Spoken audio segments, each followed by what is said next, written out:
Good evening, everyone, and welcome to Pine-Richland Stadium, where your Kiski Cavaliers look to keep their postseason hopes alive as they take on the Pine-Richland Rams. I'm your play-by-play man, Mark Flem, alongside the man, Jake DeLuca. Jake, excited to be here with you tonight. Yeah, I'm very excited. These facilities, second to none here at Pine-Richland, Mark. Good to finally get out here and watch these Cavaliers play. I've watched them a lot on the network here on High Top Sports Network, but haven't gotten to get the chance to come down here and watch them for a game. So I'm excited to, witness history. This is a very historic season for these Cavaliers. And, this is a big game. Playoff ramifications at an all-time high. Uh, it's great. Kiski started off 5-0, but those games they count, but they count so much more now in section play. Absolutely, and to your point, playoff implications for both teams, as Kiski area comes in 6-2 overall, 1-2 in the conference, while Pine-Richland is 4-4 overall and 2-1 in the conference. Kiski area needs to win out to clinch the playoffs. I didn't do all the math on my end because there's a lot of scenarios that could happen as we have a logjam in the conference, but I believe that Kiski could sneak in if they would go 1-1 their final two, but everything would have to fall right. So win two, and you're in. On the flip side, Pine-Richland is in the same boat. Win both, they're in. And I know if they win one and they get some help, they're in as well. So both teams going to be high intensity tonight, and certainly a lot to play for. Yeah, absolutely. You mentioned that logjam in the Class 5A Northeast Conference. You talk about North Hills, Penn Hills, Fox Chapel, and these Pine-Richland Rams all sitting at a 2-1 conference record. So, playoffs are really in reach of everybody, but still out of reach, too, for everybody. It's going to be exciting to see what teams, and I say teams, show up tonight because, as you mentioned on the Kiski side, Kiski came out of the gate strong, 5-0 in non-conference play, and then lost two heartbreakers to open conference action. The first loss was a 4-point loss on the road to the North Hills in the final seconds, and with Fox Chapel, it was a nail-biter back and forth at Richard Diltz Field. Fortunately for the Cavaliers, they were able to get back to the winning ways in conference with a nice 42-27 victory over Shaler. So a kind of up and down season. As you said, it's historic in that Kiski clinched their first winning season in nearly 2 decades with the win against Shaler last week. But up and down in that the way the conference play started or the way conference play has went, Kiski area with a somewhat disappointing 1-2 record right now.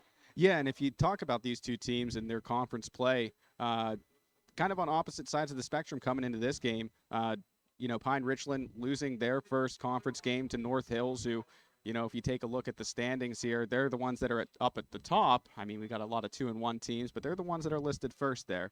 But they come off their first loss to North Hills to Pine-Richland, and then a big win over Shaler last week for Kiski has them poised and hopeful for the playoffs. Yeah, you took some of my thunder regarding Pine-Richland last week. Pine-Richland was taking on North Hills, and they had a 1st and 10 with under a minute to go from the 12-yard line, but could not score against the Indians. So very, very heartbreaking loss for Pine-Richland, who had started conference play 2-0, having beaten Penn Hills and shutting out Shaler. So that's where I get back to what teams are going to show up. This is not the Pine-Richland team that we saw last year that finished undefeated, that won the WPIAL, that won the PIAA. I mean, certainly they're always a team that contends. They're a solid team, but they started the year 0-3, and as you said, coming off a loss. So it's going to be interesting to see what do we see tonight on both sides of the ball. Yeah, and I'm excited to watch both of these teams come out here and play. We were taking a look at the numbers before we went on air here, and we have two of the more explosive offenses in the Northeast Conference. Kiski area leads all of the Northeast in scoring, averaging just a shade over 25 points per game. Pine-Richland right behind him at 24. Yeah, Pine-Richland in their last 5 games, including that narrow loss to North Hills, has outscored their opponents 119-42. On the defensive side, they have allowed just under about 10 points a game in their last 4. So, again, certainly coming on at the right time, but looking to bounce back off of a loss. And those numbers are so impressive because it shows that they can win in a multitude of ways. You know, they can score with the best of them, but their defense can also be stifling. They can win close games. You know, like you were talking about last week, coming down to the wire, they just weren't able to pull it off against North Hills. But to get a chance at the end, that's where you want to be if you're a team. And to hold North Hills to just 13 points is another impressive stat. We're just over 20 minutes away from the opening kickoff. We'll dive deep into some of these numbers when we come back, but quick, we're going to take a break here. You're listening to the Homa Kiski Area Football High Top Sports Network.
Arms Care, located at 85 Glade Drive in Katanning, provides the highest quality medical equipment, supplies, and service for use in your home. After an accident, illness, or surgery, the caring professionals at Arms Care can assist you in getting the appropriate medical equipment into your home where you can make the most progress on your recovery. Arms Care offers 24/7 emergency service as well as a wide variety of specialized medical equipment, and their experienced staff is committed to helping you or your loved one regain normalcy by providing the highest level of quality home care equipment, supplies, and service. Contact Arms Care at 724-545-3200 today.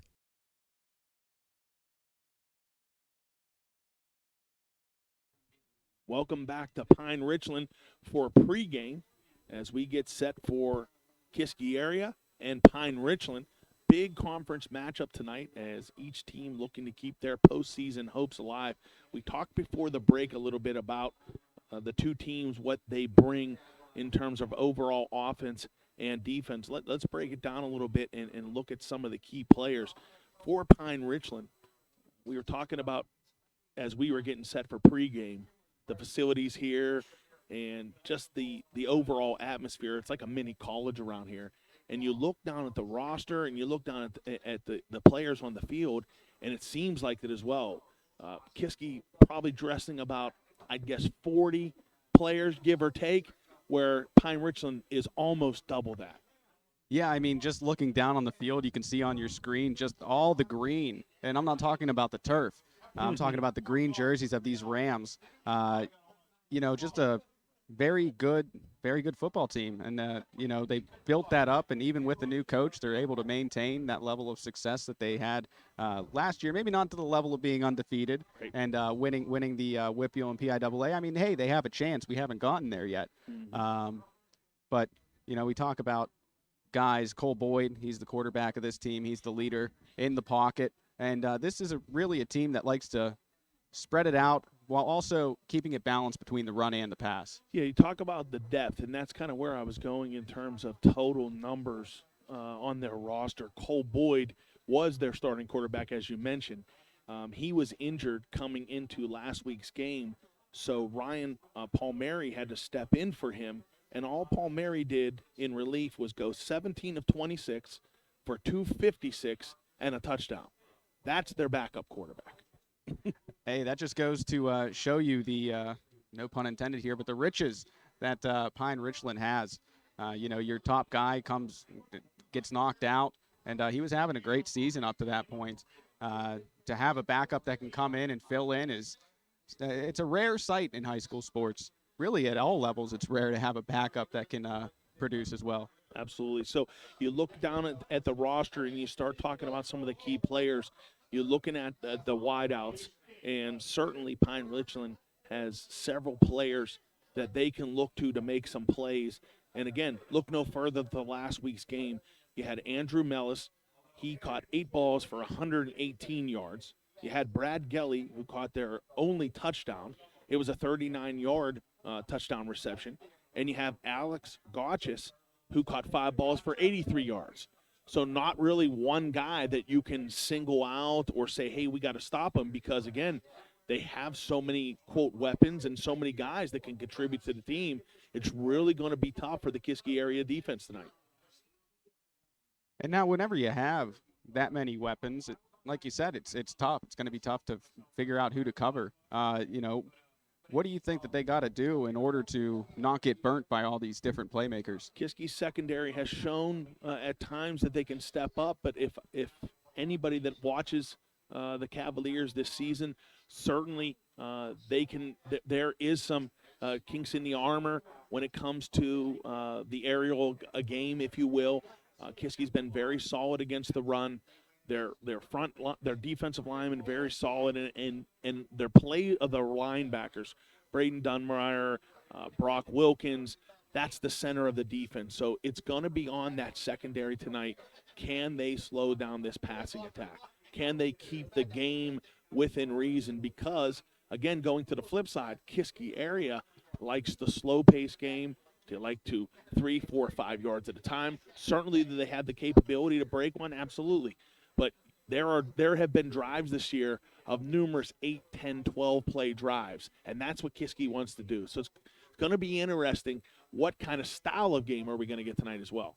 Yeah, whenever you're able to put together those long, sustained drives, that really drains the energy and kind of the will of the defense too, you could argue. So if Kiski's able to do that, that's a great way to keep the ball out of Pine-Richland's offense's hands. You know, you take these long, sustained drives, and I'm sure behind their 3-headed monster at running back, they plan on doing a lot of that tonight. Yeah, there you go. You jump to the Kiski side, and Kiski area is definitely going to rely on 3 central pieces on the offensive side, 2 of those at running back and 1 as a dual-threat quarterback. You have C.J. Hepler, a senior running back who last week carried the ball 19 times for 250 yards. You have senior Brock Wilkins, who added 97 yards and 3 touchdowns. And then, as I mentioned, you got Logan Johnson, who can get it done not only through the air, but with his legs as well. Yeah, and you mentioned Braden Dunmeyer a little bit ago. We actually got the chance to sit down and talk. Our own Joe Rhodes got a chance to talk to Braden. Just a great kid. And one thing that me and Braden have in common is our love for Chick-fil-A. He said after every game, after every home game at least, his mom brings home Chick-fil-A sandwiches. And I gotta say, I respect that. I love the Chick-fil-A. So if you haven't seen it, go to our website and or our social media page. You will see an interview with Kiski area's Braden Dunmeyer, a central piece to the both sides of the ball. As I said, middle linebacker and one of the lead backs. Last week, he actually scored his first receiving touchdown of the year. That was a pass late, or I believe it was late in the second half from Logan Johnson to basically seal the win for the Cavaliers. And we talked about the ground game. He's contributed a handful of runs here, but certainly the Kiski area relies on Hepler, Wilkins, and Logan Johnson. Can those 3 do enough to keep the balance of the offense, meaning some outside runs, inside runs, so Logan Johnson can find Calvin Heinley for a quick screen or maybe a few dump-offs? Can the Kiski area control the offense? That's what it's going to come down to tonight. Yeah, and as you see on the screen here, the marching band for Pine-Richland, just as large as the football team. As we said, mini college here at Pine-Richland. Oh, yeah, it really is. I can't tell you. If you haven't seen the press box here, do yourself a favor and Google it. It's quite impressive. Kiski area, we would be remiss, or we wouldn't do a good job or fair enough job to the Cavaliers if we didn't mention last week's Player of the Weeks, the Ramses Players of the Week, for the Cavaliers, the 5 offensive linemen who helped Kiski area to almost 500 yards of total offense. Not quite sure what Pine-Richland is going to bring tonight on the defensive side, but I know that offensive line is going to be tested, and again, that's going to be the key for Kiski area. Yeah, and that's where it all starts, really, at the line of scrimmage. If you have an offensive line that's clicking and playing well together, an offensive line that understands where each other are going to be, that bodes well for any team. And, very well deserved from the Kiski offensive line last week. Very much well deserved Ramsey's player of the game for those big men up front. So as we told you several times before on many of our broadcasts, the band is just as important as is the football game itself. So we're going to take a break, let you enjoy the band a little bit here. I'm going to give you a quick nugget before we go away. I don't know if you heard that pause from Jake and I as we were reviewing some of the players, but I looked to my right, and in the coach's booth is head coach Sam Albert. Not used to seeing him in the booth. He's normally on the sidelines cheering on the guys. I don't know if this is going to be for the entire game, but we're 12 minutes away from opening kickoff, and it's very surprising to see head coach Sam Albert sitting to our right. So that's something that we will keep you abreast of. We'll keep our eyes on. You keep your eyes on the band here, and we'll bring you back in about 12 minutes for the opening kickoff. You're listening to High Top Sports Network.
Ladies and gentlemen, please rise. Gentlemen, remove your hats to the playing of our national anthem. This evening's posting of the colors will be performed by the Pine-Richland High School Air Force Junior ROTC Color Guards under the supervision of retired Major Michael Morris. Members of tonight's student color guard include Jasmine Christner, Evan Dougal, Jordan Lawrence, and Chris Meyer. Following the national anthem, please remain standing for the playing of the Pine-Richland alma mater until the color guard exits the field area.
And we're back here with you live.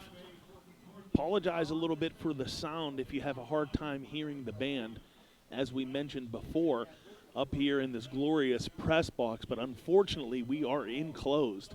No way of opening windows and giving you full sound of the band. So if you get a little bit of a glare as well in your picture, again, we're shooting through the glass, if you will. So have to apologize a little bit on that. But certainly, we'll give you the best play-by-play and color you can get in any high school sport. So as we were talking a little bit before we went to that last break, Sam Albert, head coach for the Kiski area Cavaliers, is sitting in the coach's booth to our right. Try to make a little motion to him and or get his attention to kind of, gauge, what is the scenario. But he is certainly somebody that Cavalier fans are used to seeing down on the sideline, getting the guys perked up, fired up, if you will. And it's definitely going to be a change if he is indeed going to be sitting here for the game. Yeah, that's Coach Albert, legendary. Don't need to say too much more about his resume. It speaks for itself, but definitely a guy that brings that energy to the sideline. So, like you said, Mark, interesting to see him up here with the other coaches in the booth. We'll see if he stays here throughout the night. Yeah, it might be a good idea on paper. Then as you're sitting here and things start to evolve, don't be shocked if you start seeing him run out and run down. So, but yeah, that's definitely a little added twist on something to keep an eye on. We're less than 5 minutes away from kickoff here tonight. If you're just joining us again, both teams looking to keep their postseason hopes alive. For the Cavaliers, win 2 and you're in. Same thing applies for Pine-Richland. Now, again, based on tiebreakers and how the other conference games go this week and next week, there could be some possibilities where one or both teams could slide in if they would lose tonight, win next week, or what have you. But they control their own destinies. They win both games, and they are in. So Kiski area comes into tonight 6-2 overall, 1-2 in the conference, while Pine-Richland comes in 4-4 overall and 2-1 in the section. We talked a little bit earlier about the bottleneck in the conference. Jake, you have the standings there if you want to kind of get everybody caught up and review it with them. Yeah, we got a log jam of 2-1 conference teams in North Hills, Penn Hills, Fox Chapel, and these Pine-Richland Rams. Kiski right there, 1-2. They could easily make a jump up. This game so big for them, so big for both of these teams, really. But I think the importance lies more on the shoulders of Kiski area, because if they lose here, it's going to be a really rough road or near to impossible, if not impossible, to make the playoffs without a win here tonight. And it's, I don't want to say sad because, numbers don't always tell the story, but it's kind of sad if you're a Cavalier fan looking deep or just on the surface of the conference numbers. Kiski comes in with the best overall record at 6-2. North Hills is just behind them at 5-3. As we mentioned earlier, Kiski has the most points scored in the conference and the second least amount of points given up, and they're simply a touchdown behind North Hills. So, looking at the standings, looking at the overall picture, it looks like Kiski should be in good shape. But, again, you dive into that conference record and you go back a couple weeks, the heartbreaking loss to Fox Chapel, the last-second loss against North Hills, and here you are right now with a 1-2 record and a must-win game on the road at Pine-Richland. Yeah, and, this game's so important, but next week it doesn't get easier for either of these teams, as Kiski will be at home for a game against Penn Hills, and then on the other side of the coin, we have Pine-Richland at Fox Chapel next week. So a tough game here for them tonight, but it doesn't get any easier to conclude the regular season. Kiski area not only looking to win the game to keep the postseason hopes alive, they have to have a little bit of last year in their brain, the sting of the loss to the Rams last season. Pine-Richland came to Richard Diltz Field, and within about 3-4 minutes, it seemed like it was already 21-0. I remember calling that game, and I'm pretty confident Pine-Richland ran 3, maybe 4 plays, and they had 3 touchdowns en route to a 58-14 victory. Yeah, we talked a lot about it before, but this is not the same Kiski area team that this Pine-Richland, these Pine-Richland Rams saw last year. And, the shoe can go on the other foot. This isn't the same Rams team as this Kiski team played last year. So I think that we're in for a great matchup here tonight. We touched on how both of these teams are leading in the scoring departments in the Northeast Conference. So I expect to see fireworks and some great football here tonight. We are just over a minute away from the opening kickoff. I want to dive a little bit more into some of the individual players. We touched on last week a player for Kiski area that they certainly needed to get going, and that's wide receiver Calvin Hindley. Calvin Hindley now for the past 2 weeks has scored a touchdown for the Cavaliers, and he was somebody last year that the offense really relied on. With Matt Hilty being injured for the season, Calvin Hindley certainly is going to be a guy in the passing game that Kiski area needs to look to, as they have the last 2 weeks, but probably even more so than they have in the last couple games. Yeah, you're going to need, we talked about how Kiski likes to have these long, drawn-out drives, kind of put the pressure on the defense, wear them down throughout the game. But, to keep up with an explosive team, you got to have some explosive plays yourself. And they'll definitely be looking towards Hindley's direction for those plays here tonight. Like you said, it'd be nice to see them get him involved. And to do that, I think the earlier the better. Calvin Hindley was our Ramsey's player of the game 2 weeks ago. As I said, he also scored a touchdown via the pass from LeBrin Smith of all people last week, as Kiski pulled a little bit of a razzle-dazzle and end around to their backup quarterback. So LeBrin Smith getting his first action, I should say, in the stat column, first touchdown of the year, and keeping Calvin Hindley in the touchdown column. So those are some of the key guys that Kiski area is going to be looking to, and certainly we mentioned some of the guys that Pine-Richland's going to be looking at. And we are just about set to see what happens. Yeah, I didn't see who exactly won that coin toss. All I saw was that the official said that team deferred. So I can tell you that much. Well, as we get set for the two teams to come out, you look up at the lights a little bit, and there is some rain falling down. This is a turf field here at Pine-Richland, so I would imagine that the conditions will be a little bit slick. We saw that a few weeks ago with the turf field, Kiski area, the ball coming loose, several in and out of the hands plays, some fumbles. So conditions are going to be something to look at. A lot of factors in tonight's game. If we needed anything else, postseason is just enough, but all this other thing we want to throw on top. Yeah, the turf gets slipperier or more slippy. I don't know which one's the right way to say that, but you got the turf and the ball working against you. It'll be interesting to see what game plan both of these teams draw up to combat the weather here tonight. So here we go. Kiski area set to kick off. That's Cody Dykes. And it is a bouncing kick that is hauled in at the 22, across the 40, and up near the 45-yard line. That is number 17, Brad Gelly, for the Rams. And the Rams will take over at the 44-yard line. Yeah, some great field position to start off with for Pine-Richland here tonight. And that opening kickoff tells you that they don't want to kick it deep to those playmakers and give them a chance to take it to the house. But this is a big step or a big test now for this Kiski area defense right off the bat, giving Pine-Richland the ball at the their own 44-yard line. Here's Ryan Palmieri in the gun for Pine-Richland. 5 wide receivers for the Rams. Palmieri is going to run it. He's across the 45 and brought down just shy of midfield. That's Braden Dunmeyer on the tackle. Yeah, design quarterback draw there. You see the 3 wide receivers on the bottom of your screen there, and you think 3 wide receivers at the bottom, 5 total out there. You think in pass. A little tendency breaker there for Pine-Richland to start this one out. No huddle for the Rams. Shotgun formation again for Palmieri. Palmieri going to hand off to Eastburn. And Eastburn works his way toward the Kiski 40-yard line. That pickup will give the Rams a first down. Yeah, great acceleration through the hole there by Brooks Eastburn. It showed a little shiftiness there, too, with the spin move at the end, kind of getting an extra couple yards. Here's a throw and catch.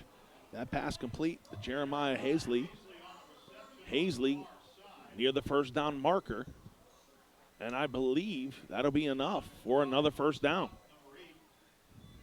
Yeah, the Rams offense right now not struggling at all to move the ball down the field. We've seen 2 runs and a pass now, kind of keeping it balanced.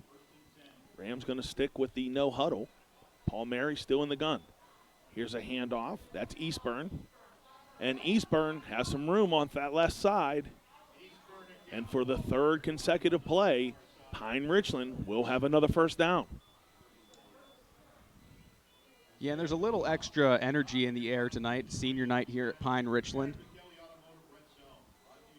No, those guys would like nothing more than a win.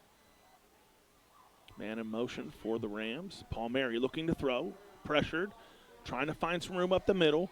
He's hit as he approaches the line of scrimmage. Tackled by a few Kiski jerseys. Or a few Kiski players, I should say. A few white jerseys. We'll call it a pickup of 1. Just over 10 minutes in the opening quarter. Pine-Richland is moving. Yeah, 2nd and 9. Here's Paul Mary, quick toss, in and out of the hands. That was Brad Gelly, the intended receiver. So the Cavaliers will get a quick breather as we approach a 3rd and a long 9. Yeah, and we talked about the rain affecting the game today. It's a little chilly out there, too, so cold hands aren't always the best at catching balls, and we might see an increase in drops tonight because of that. Here's a fake handoff. Paul Mary rolling to his right, and he's going to be hit and brought down at the 20. That's Brock Wilkins with a big loss of 2. And Pine-Richland is going to be faced with a 4th and long. Yeah, great defensive effort here by Kiski area, letting up first down after first down to start this drive. But whenever you get closer to that red zone, coverage has become a little tighter. And like I said, great job by Kiski area to hold them and get them to a 4th down here, but they are going for it. 4th and 13 from the 20. Here's Paul Mary rolling left. He throws. The pass is caught, but it is short of the line to gain. Huge tackle by Isaiah Gonzalez as the Rams are just short of a first down, and Kiski area will take over. Yeah, huge tackle there by Gonzalez, just staying in the hip pocket of the wide receiver, coming up and making that tackle about a yard short of the line to get. So after about 5 or 6 very successful plays by the Pine-Richland offense, immediately they went nowhere on 4 consecutive, and Kiski area's offense will take the field. That is Logan Johnson. Deep behind center for the Cavs, Braden Dunmeyer in motion. The handoff is to Wilkins, and Wilkins with a strong run up to the 20, and he is approaching the first down marker. Yeah, Brock Wilkins shot out of a cannon on that play, just really quick off the receive of the handoff. And, you know, that looked a little short from a first down to me up here, but there was some distance between us and those chains, so they give them the first down on that play. Yeah, it looked like the sticks were just past the 20. The ball was just touching the 20, but as you said, we're on the opposite side, so it's a first down for Kiski. Here's Logan Johnson looking to throw, and he'll wisely throw it out of bounds as he was pressured by several Pine-Richland defenders. In on the play there, number 54 for the Rams, that was Connor Lenz. And it brings up 2nd and 10 for the Cavaliers from their own 20-yard line. Yeah, Lenz and Domer both in the backfield, causing Johnson to throw off the back foot, but a wise decision there to throw it out of bounds and kind of live to play another day. That's something you've seen from Logan Johnson as the season moves on. Several, quote, maturity plays in so much not trying to force it downfield, not trying to make the huge play, make the smart play. Let's move on, and that's where we are here. 2nd and 10. with 9:12 remaining. Kiski area has 2 wide receivers, 1 on each side. LeBrin Smith near us and Calvin Heinley on the far side. Here's a toss to Hepler, and the ball is loose. It is on the ground, and it is picked up by the Rams defender. Yeah, Jalen Clem, just right place, right time there, dove on top of the ball. And, we talked about it. The ball might be a little bit slippery. And now Pine-Richland, after turning it over on downs, right back to where they were. It seemed like there might have been a little bit of miscommunication there as Logan Johnson looked like he was turning the hand off and then had to kind of toss it. C.J. Hepler was not ready for that toss, and that ball hit the ground, and it was an easy recovery by Pine-Richland. So the Rams, with tremendous field position, 1st and 10 from the 18-yard line. Yeah, good point there, Mark. That did look like a little strange of a toss. And again, some strangeness here as Paul Mary seemed like he wasn't ready for that one, but to his credit, made something out of nothing as he worked his way up inside the 15-yard line. Yeah, not sure if that was a design quarterback run. You talk about a draw freezing the defense. Everybody froze on that play, Mark, and you said it, turning something out of nothing. Paul Mary picked up 4 on that run. 2nd down for the Rams. Paul Mary looking to throw. Nothing there. He's going to run, and he's going to be tackled. Again, right at the line of scrimmage. That is Brock Wilkins on the tackle. No gain on the play. Maybe even a loss of 1. Yeah, we've seen Paul Mary not afraid to run the ball. Boyd, who was a starter before he got injured, really liked to spread the ball out through the air, but Paul Mary certainly not afraid to pound the rock on the ground. It looked like he wanted to go into the flat to his running back. Great coverage by the Cavaliers, and again, maybe a loss on that play. Here's a handoff by the Rams, and an easy score. That's Brooks Eastburn on the easy 6 points for Pine-Richland. Yeah, I mean, you talk about just a hole to run through. A great job blocking, and there was nobody around Brooks Eastburn for the last 5 or 10 yards of that run. Very, very simple handoff and glide through a hole as Brooks Eastburn cruises into the end zone for the first score of the night. 7:49 on the clock as the extra point is no good, and Pine-Richland strikes first. Off the turnover, the Rams lead 6-0. Yeah, that was a interesting point after attempt there. Not sure if somebody got a fingertip on it or if it was just miskicked. But either way, only 6 points on the board. Kiski's got to be at least happy that it's not 7. Glass half full type Yeah, guy, I'm Jake? always a glass half full type of guy. Life's too short to be negative. So Kiski area with a huge stop on 4th down. Pine-Richland's opening drive unfortunately turns over the ball deep in their own territory, and Pine-Richland makes them pay. Brooks Eastburn cruises into the end zone from about 12 yards out and gives the Rams an early 6-0 lead. Yeah, Eastburn just comes in with so much speed. Back deep to receive the kick for Kiski area is LeBrin Smith and C.J. Hepler. Smith closest to us. Hepler on the far side. Set the kick for the Rams is number 18, Joey Perry. Perry with a line drive kick. Gathered in at the 9 by Smith. Smith off the right side. Tries to make a move and works his way up across the 30, near the 33, and that's where the Cavaliers offense will take over for the second time tonight. Yeah, solid return there by Smith. Kind of drug some defenders with him for about 5 yards. Looked like he was wrapped up around the 28 or so, able to turn it up to the 34. So Not bad starting field position here for these Cavaliers. 1st and 10 with just under 8 minutes to go in the opening quarter. Here's Logan Johnson in the gun, and he has 4 wide receivers as Dunmeyer goes in motion. Johnson's going to keep it, falling behind that Dunmeyer block, and Johnson will approach the 40-yard line. Yeah, they were showing blitz at the last second. You saw Brandon Ansel run up to the line of scrimmage, and he was in the backfield instantly, kind of over-pursued there. But lucky for the Rams, they were able to clog up the hole, and still a 6-yard gain, but that one could have been a lot more.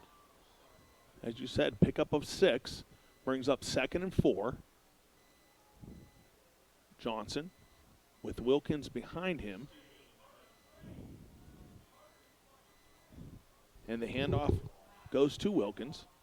And Wilkins will push to Powell up near the 45-yard line, close to the first down marker. And as you can see, the sticks are moving, so first down for the Cavaliers.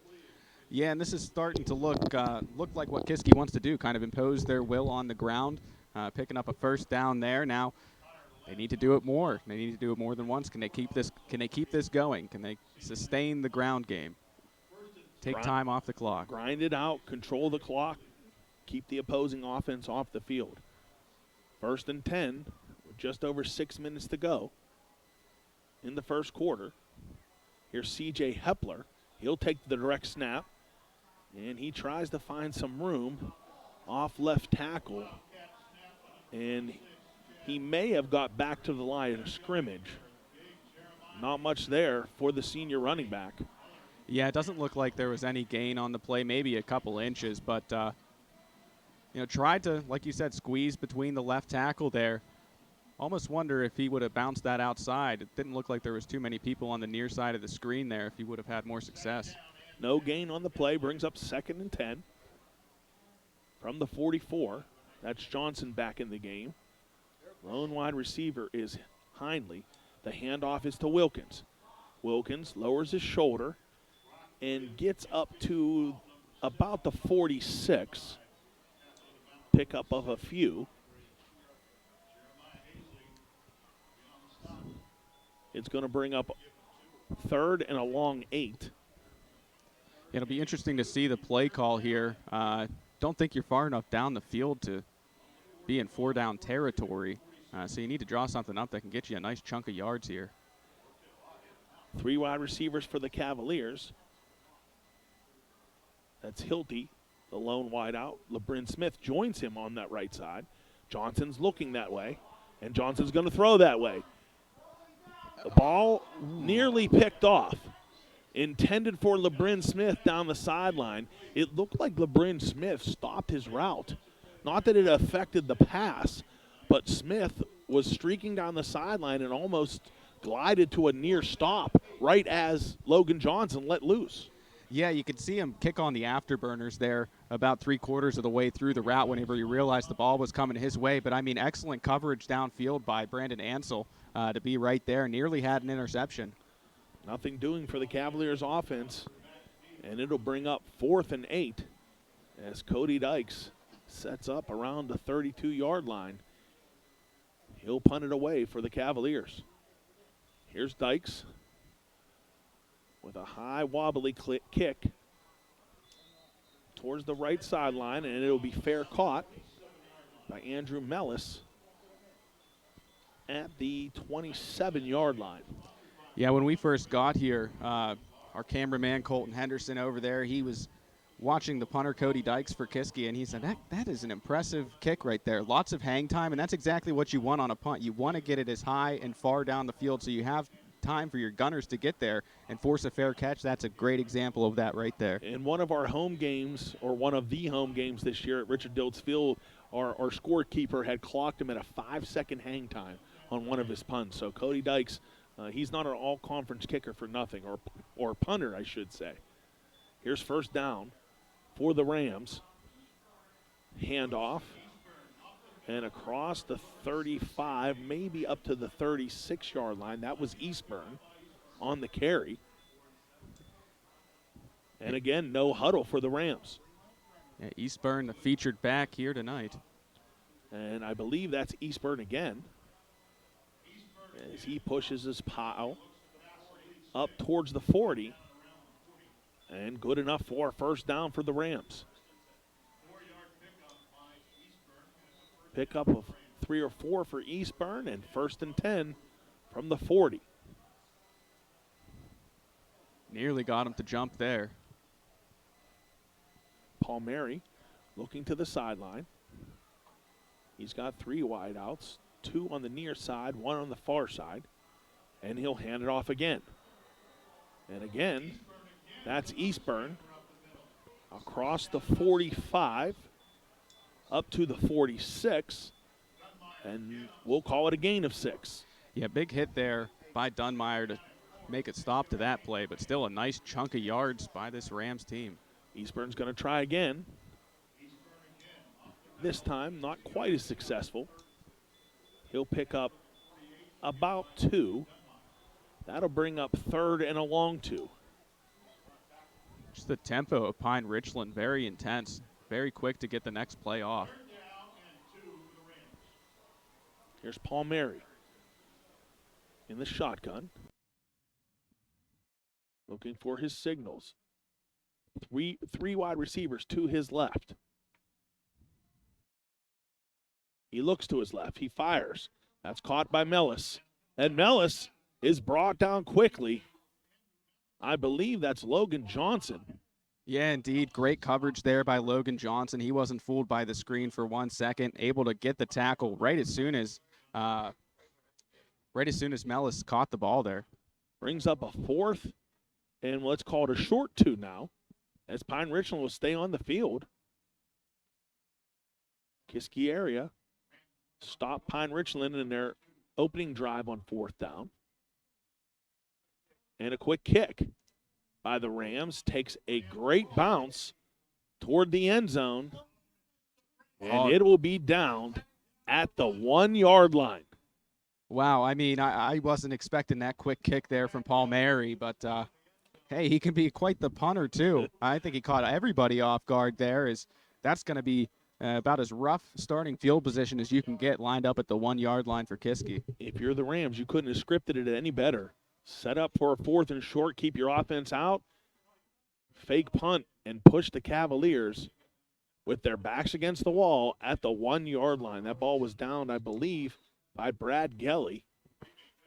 And Kiski area, we'll see what they can do with a lot of green ahead of them.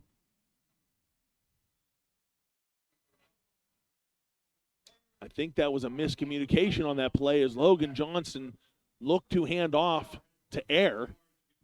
That was Brock Wilkins that I believe went the wrong way or the other way. So Johnson had to keep it himself. A little play action run there by the quarterback. At least it gets them another yard down the field, gets them a little farther away from their own goal line, but still not out of the danger zone by any stretch of the imagination. Pickup of a short 2. 2nd and 8 with just under 2 minutes to go in the opening quarter. Wilkins again in the backfield. This time he will get the handoff. And the ball is loose again. And it's picked up again by the Rams. This time by Alex Gochis. Alex Gochis. And Gochis puts the Rams up 12-0. Yeah, 2 fumbles in the first quarter now for Kiski. 2 fumbles lost in the first quarter by Kiski. When you're down in the turnover battle, it's never a good sign, especially this early in a hostile environment. As you said, the second turnover by the Cavaliers deep in their own territory. This time, the Rams didn't need any offense as Gochis easily picked that ball up and added 6 more to the Rams total. And it does look like they're going to go for 2 here, Mark. Fake handoff. Palmieri throws and completes to Jeremiah Hazley. And Hazley converts the 2-point conversion. And Pine-Richland extends their lead to 14-0. Yeah, just a quick route out to the flat by Hazley. Nobody around him until it was too late. 1:43 remaining in the first quarter. And if you're the Cavaliers, it couldn't have gone any worse. The beginning of this game could not have started any worse, as the Cavaliers have turned the ball over twice and are trailing 14-0 with just over 1:40 remaining in the opening quarter. Yeah, and you gotta try not to think about it too much at this point. Just play your game. Kiski was in a tough spot there before they fumbled right around the 3 or 4 yard line. Just trying to get out of your own end. Ball security maybe becomes a secondary whenever you're just trying to get out of your own end zone. There it cost them 6 points. We've seen several miscommunications, or what appears to be miscommunications, on handoffs. The first one was one between Johnson and Hepler. We saw one on this previous drive as Logan Johnson looked to toss to nobody as Wilkins went the opposite way. And here again, you talked about ball security. So not much going right for the Cavaliers offense, and they trail 14-0. Here's a line drive kick this time, picked up by LeBron Smith at the 17. And Smith doesn't get too far, maybe up to the 23-yard line. Pickup of about 6 on the return. Yeah, Smith trying to split the defenders there. It looked like he had him stopped for a second, but I don't know if he slipped on that play, but just went down. Rain continues to fall, I believe, just a little lighter than what it was at the beginning of the game. So as we mentioned, conditions may be a little bit slick. The Kiski area will take over again, deep in their own territory. 1st and 10 from the 23. Here's Johnson on the keeper. Johnson lowers his shoulder and gets up near the 30-yard line.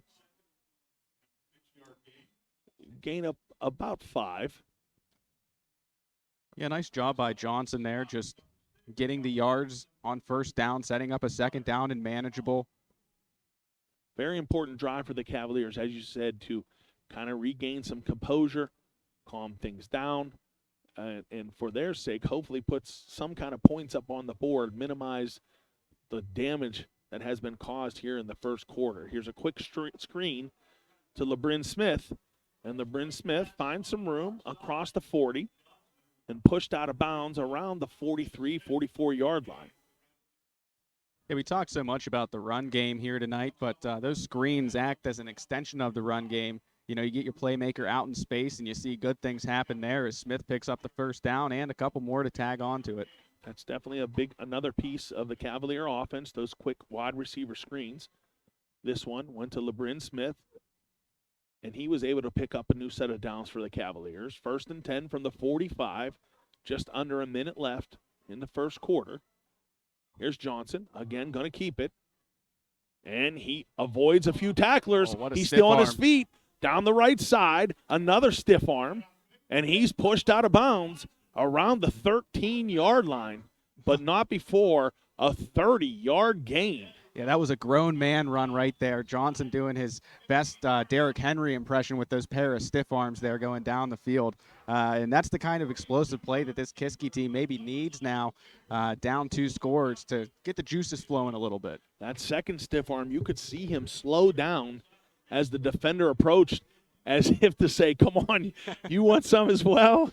And to your point, a grown man stiff arm, and Logan Johnson gets Kiski area in scoring territory. 1st and 10 from the 13.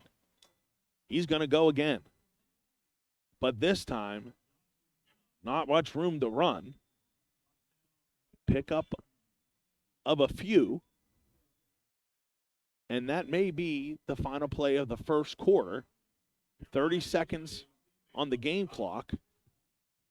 The play clock is not running, so we'll see if the Cavaliers are in any type of hurry to run this play. Yeah, it could really go either way. It never hurts to take your time a little bit more, and it looks like that's what they're going to do here. Kiski area content to run out the remaining seconds of the first quarter. So as we prepare for the second quarter, let's take a quick break. You're listening to the home of Cavaliers football, High Top Sports Network.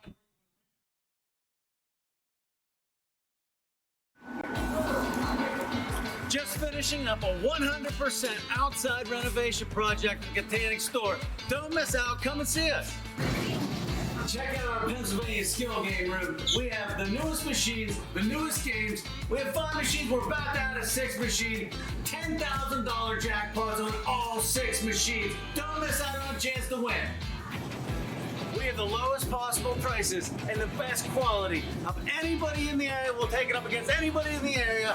We put our stamp of approval, #SaveOnMe, on every single package, and we're here to serve you every single day.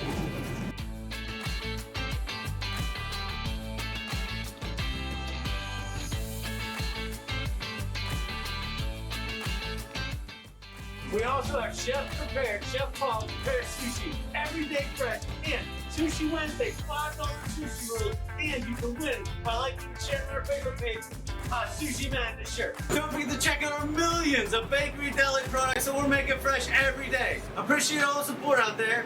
We can't do what we do without you. Come and see us. Welcome back to Pine-Richland, start of the second quarter. Here's Logan Johnson looking to throw. Nowhere to go, and he's going to run it. As he approaches the goal line, he stretches. Still waiting for a signal. It appeared that he was just shy of the goal line. Logan Johnson about as far away from us as we can get on the action. And indeed, as I see the ball spotted just inside the 1-yard line, Logan Johnson gives Kiski a 1st and goal. Yeah, this possession here so big for Kiski. Let's see if they can capitalize on this play. Direct snap to Brock Wilkins, and Wilkins plows his way into the end zone, and the Cavaliers answer with 11:30 remaining in the opening half. Kiski area is on the board, 14-6. Yeah, now we got ourselves a game here, Mark. We were talking between the breaks here. Said, man, a score on this drive is imperative for Kiski, and they get it here. Now it's up to the defense to stop this Pine-Richland offense on their next possession, and hey, maybe go down the field and do it again. Cody Dykes sends it through, and the Cavaliers, with a very impressive drive, led by a big Logan Johnson 30-yard run, have narrowed this deficit down to 7. 11:30 remaining in the second quarter. Kiski area trails 14-7.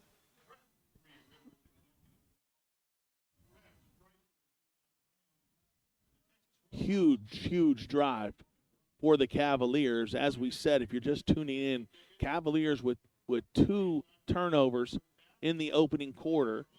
The first one led to a touchdown. The second one was a defensive touchdown as the defender picked up the ball and easily put 6 points up on the board as he was about 10 yards away from the end zone. All the momentum was on Pine-Richland's side, and credit to the Cavaliers as they were able to come back and kind of control the action, settle things down, and cut the deficit in half. 14-7 is your score with 11:30 remaining in the second quarter. The camera was a little blurry there for a second, but we got that adjusted here for you guys at home. Set to receive for Pine-Richland is Andrew Mellis on the far side. Can't quite make out the number. Who is on the near side of us. Cody Dykes set to kick for the Cavs. Back for Pine-Richland is number 14, Nicholas Harwick. Line drive kick. Kiski's got off it. a Rams player, and Kiski area will take over. 1st and 10, just shy of midfield. Yeah, I looked down for a second, missed that completely because I was just expecting the ball to sail down the field. But, boy, what a kick there by Cody Dykes, and what a great job recovering that by these Cavaliers. If you're not used to watching Kiski area football, you never take your eyes off a kick. Cody Dykes probably got about 5 or 6 of those in his bag of tricks, and Kiski area certainly uses them week in and week out. Dykes comes up with a hard line drive, and Kiski's able to recover. 1st and 10, just shy of midfield. You talk about a momentum swing. Here's Logan Johnson. Again, going to keep it. Lowers his shoulder across midfield into Rams territory around the 47-yard line. Pickup of a long 4. Brings up 2nd and 6. Yeah, you'll take those 4-yard runs every day of the week and twice on Fridays. Kiski area not backing down with their backs against the wall, trailing 14-0. On the move, looking to tie up this ball game. 2nd and 5 from the 47, and Johnson's going to keep again. Squeaks away from a tackle and picks up 1 up to the 46-yard line.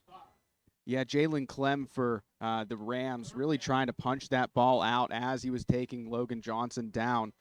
Good job by Johnson to hold on to that ball because he was coming for it. 3rd and 4 for the Cavaliers. Just over 10 minutes remaining in the opening half. 2 wide receivers for the Cavaliers. And this is Johnson looking to his left. And a miscommunication or a misfire between Johnson and Heinley. It's going to bring up 4th down. Yeah, Heinley looked like he had his man beat on the comeback route there, but that throw just a little too short intended for Heinley. So Kiski area not able to take advantage of the fortunate bounce on the kickoff. And Cody Dykes will come out for his 2nd punt of the night. Dykes standing at the 40.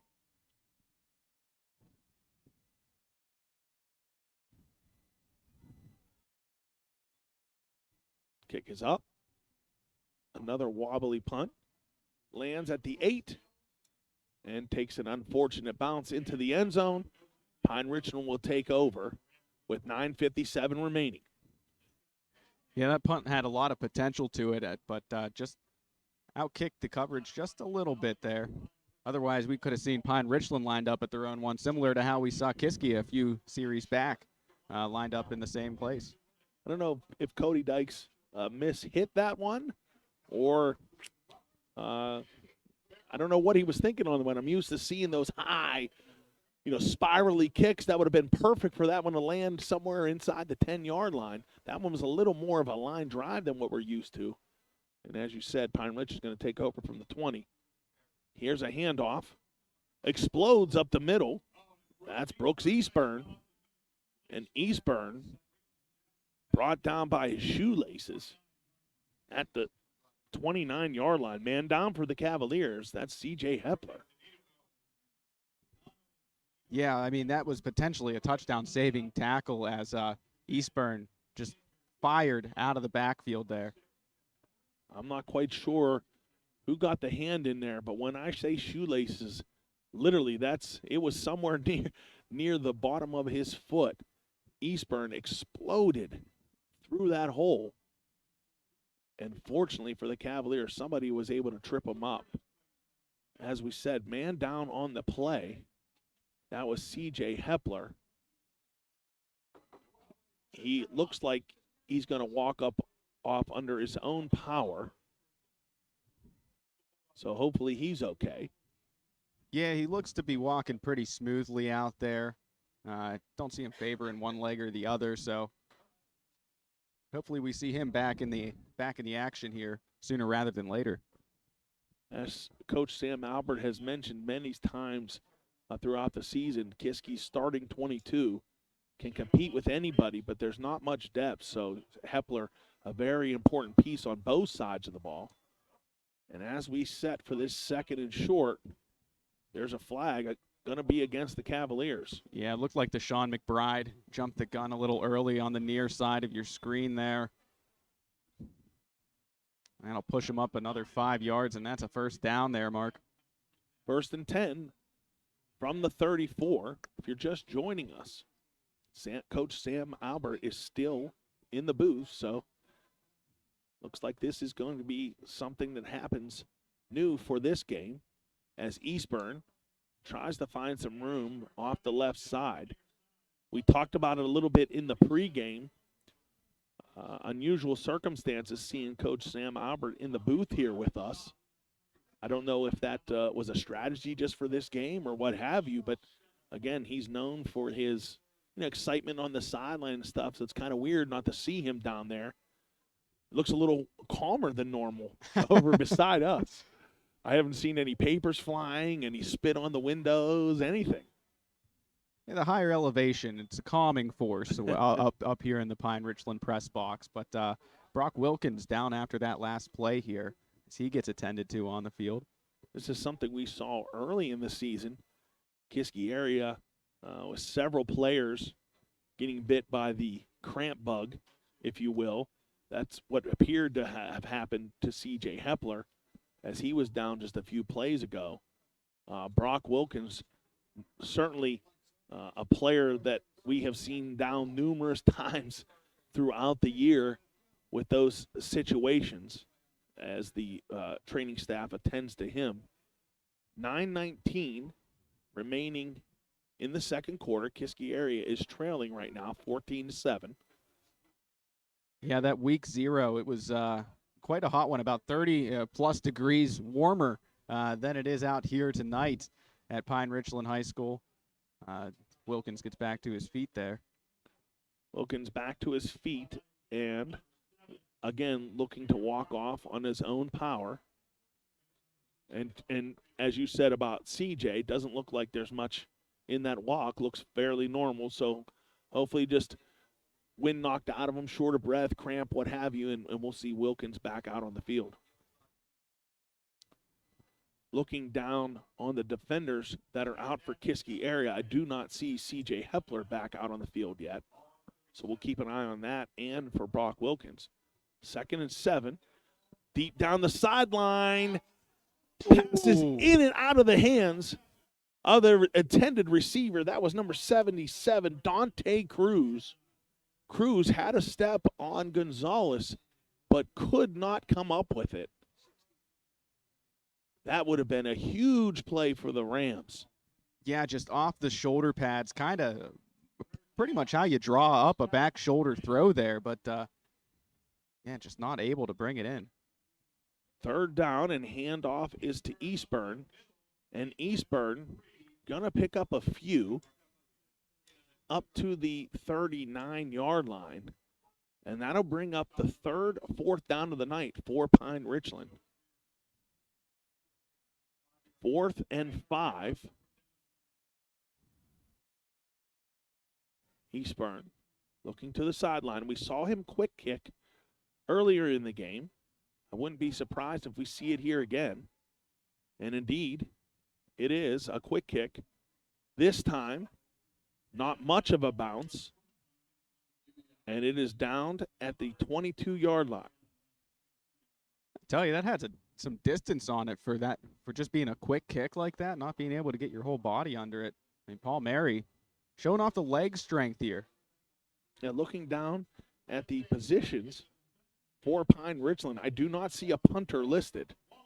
Not to say that they don't have one, but we've seen Paul Mary with 2 kicks tonight, so maybe that's not such a specialty thing after all. No punter listed on the 180-man roster for the Rams as Kiski area takes over. There's Logan Johnson again. Johnson doing a lot of the legwork for the Cavaliers so far. He'll pick up 1 or 2 on that carry.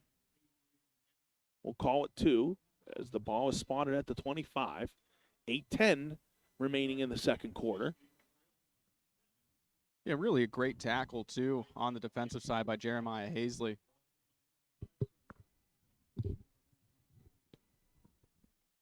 Second and 7. We'll call it a long 7 or a short 8, whichever one you want. Clock just under 8 minutes. Man in motion is Dunmeyer.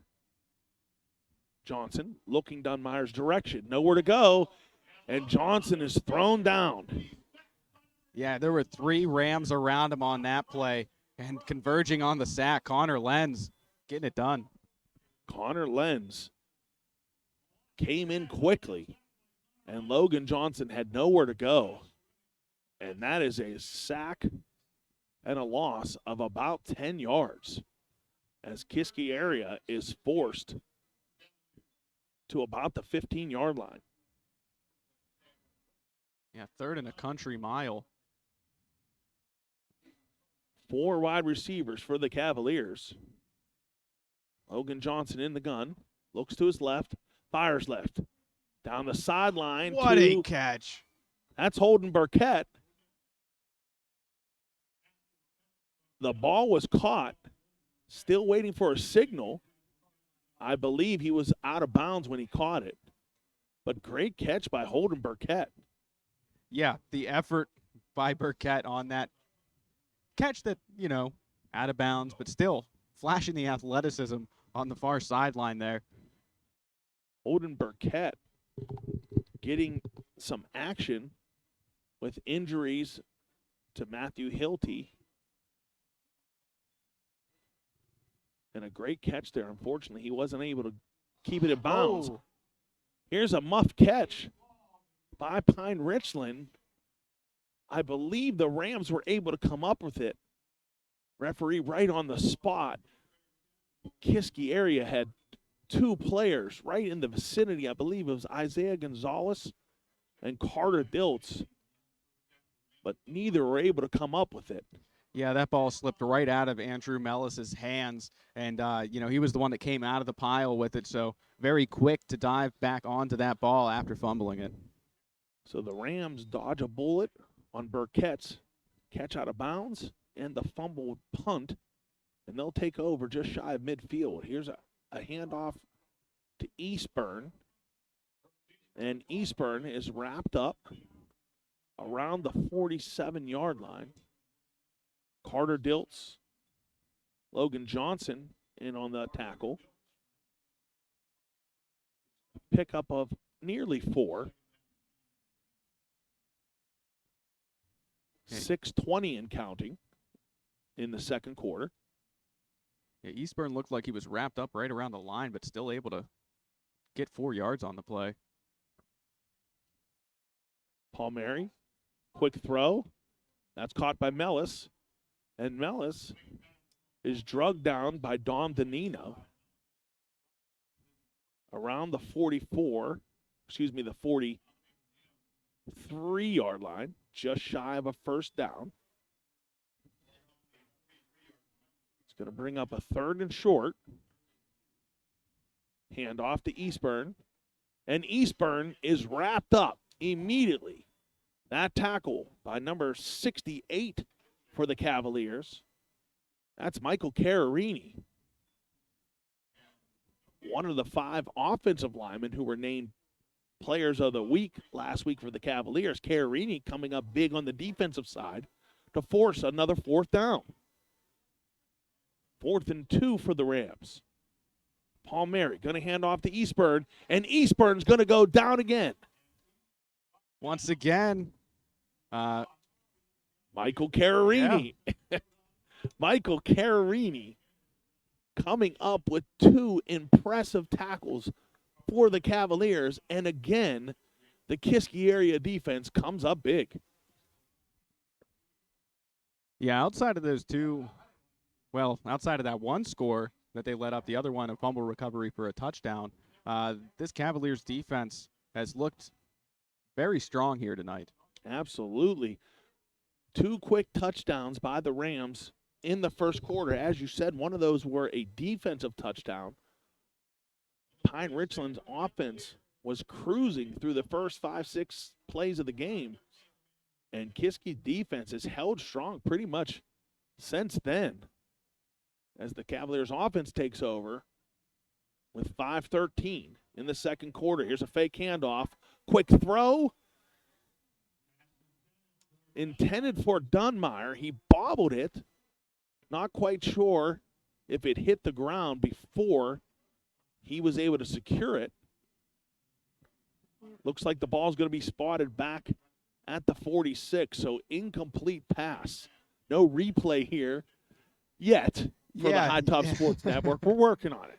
We'll get there, but yeah, from the looks of it, because I was looking at what the people at home are seeing. Our cameraman, Colton Henderson, got a nice zoom on there. You kind of saw the ball get bobbled there. It did look like it skipped off the turf for a second. So either way, that brings us back to the line of scrimmage at 2nd and 10.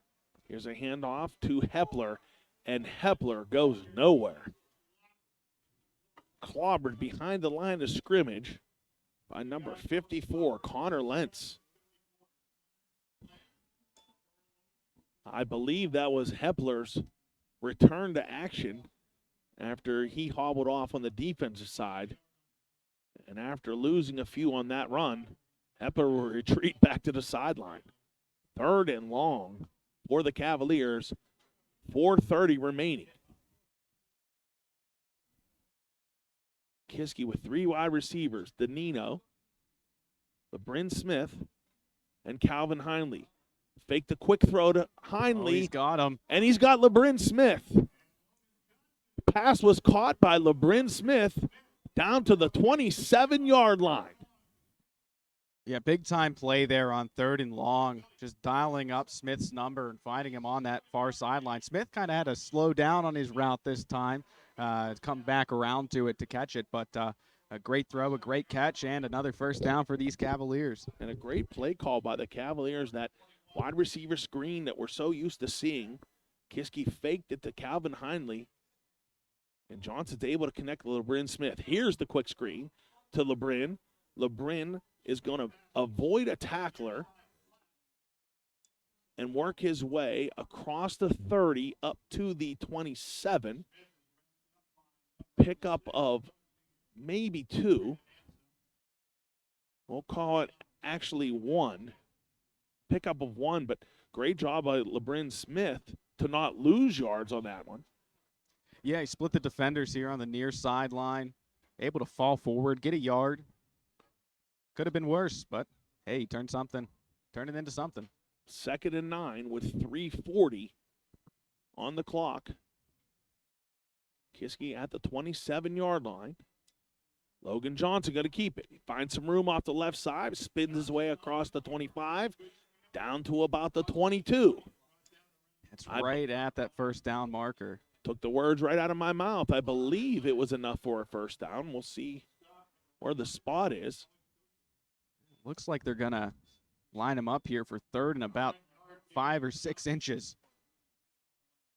Logan Johnson must have slid his way a little bit closer to that 22 as the ball is spotted at the 23. So as you said, 3rd and a very short one.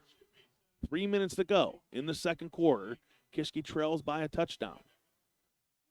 Johnson going to keep it. Hits a pile, but I believe he has enough.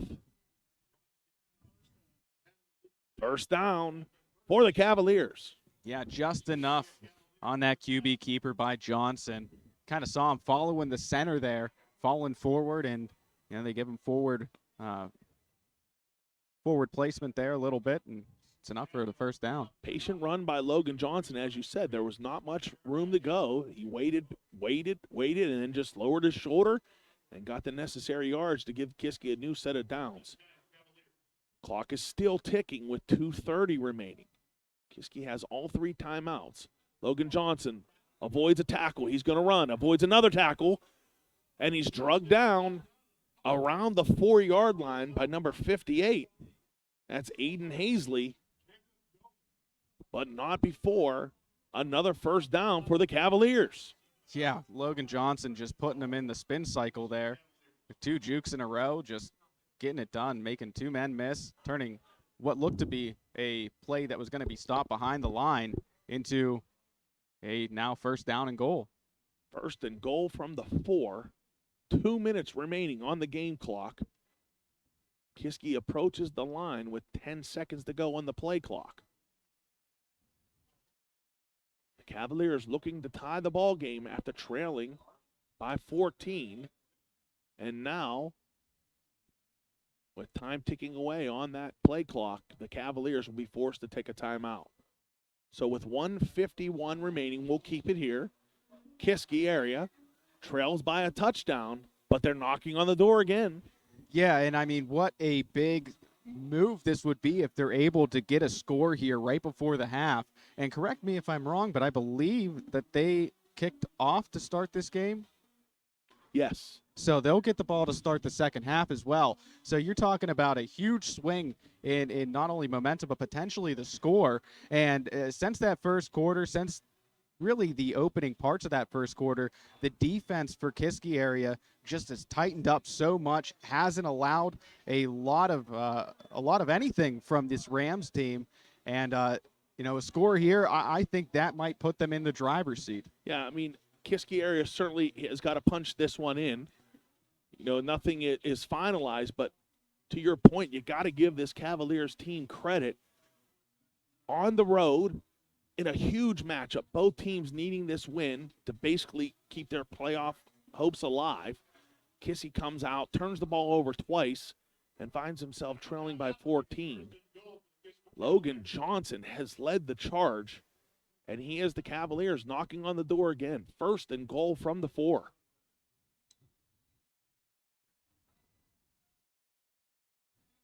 This time, direct snap to Hepler.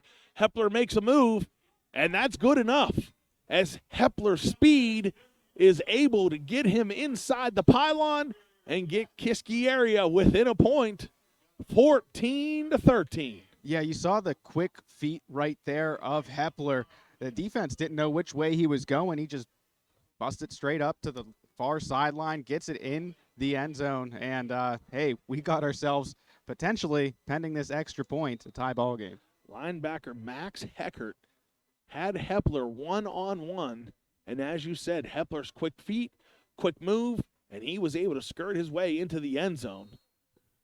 Cody Dykes bangs it through, and we have a tie ball game. Yeah, this game has progressed so much from that 14-0 Pine-Richland lead in the first quarter. Really, since then, it's been all Kiski. We've seen a couple of plays from Brooks Eastburn that move the chains, but it's that bend but don't break defense for Kiski. And it's been working out for them. And we've seen both of these teams put the ball on the ground, too. So the weather playing a factor in this game, to say the least. But Kiski really able to turn it around after that rough first quarter and really come out and take control of this game. We told you this is not the Pine-Richland team that you saw last year that cruised to victory after victory on their way to an undefeated season, a WPIAL, PIAA championship. Not to take anything away from the Rams, but they're not as dominant as they showed us last year. And give the Cavaliers credit. Again, a lot of these guys that are playing for Kiski area were part of that 58-14 beating last year. And it could have been easy to, to kind of, I don't want to say pack it in, but, get down on yourself, down 14-0. And right now we're tied. Here's a line drive bouncing kick, corralled by Pine-Richland at the 24. Flag in on the play as number 6, Brandon Ansel, works his way up to midfield. Flag came in from the backside. And it's really been a clean game up to this point. I can only think of that one false start that Kiski had, or that one offside call that Kiski had on the defensive side. And now maybe Pine-Richland getting their first flag of the night, but a very, very clean game so far. You're 100% right. We went through the whole first quarter, as our astute cameraman pointed out, with no penalties. Did he point towards Kiski? No, he was saying first down towards Kiski. My fault. So as you said, one penalty against the Cavaliers, and now the first penalty against the Rams. And with 1:40 remaining in the second quarter, Pine-Richland will take over from the 30-yard line. A little 2-minute drill action here for the Rams. Palmieri in the gun. Crosses the 30 up to the 31. Looked like he had a hard time taking that snap as it almost slipped out of his fingers. Again, rain coming down again here tonight. And that ball has been slick. As you said, we've seen it hit the floor several times tonight. Second and long. Here's Palmieri going down that left sideline again, and it's incomplete. Pass is broken up by Isaiah Gonzalez. Great coverage there by Gonzalez with the wide receiver step by step down the sideline. And, that's the second good play he's made on this near sideline defending the pass. Brad Gelly was the intended receiver. And as you said, Isaiah Gonzalez, stride for stride for him, forcing a 3rd and 8. Before we set up with this 3rd and 8, Kiski area takes their second timeout. So let's set things up for you. 3rd and 8 from the 32. The score is tied at 14s, and we have 1:12 on the clock remaining here in the first half. An exciting first half, as it appeared as Pine-Richland was going to, I don't want to say cruise to a victory, but they were cruising. But as I was saying before Pine-Richland took over, credit this Kiski area football team for staying in it. And now we have a game.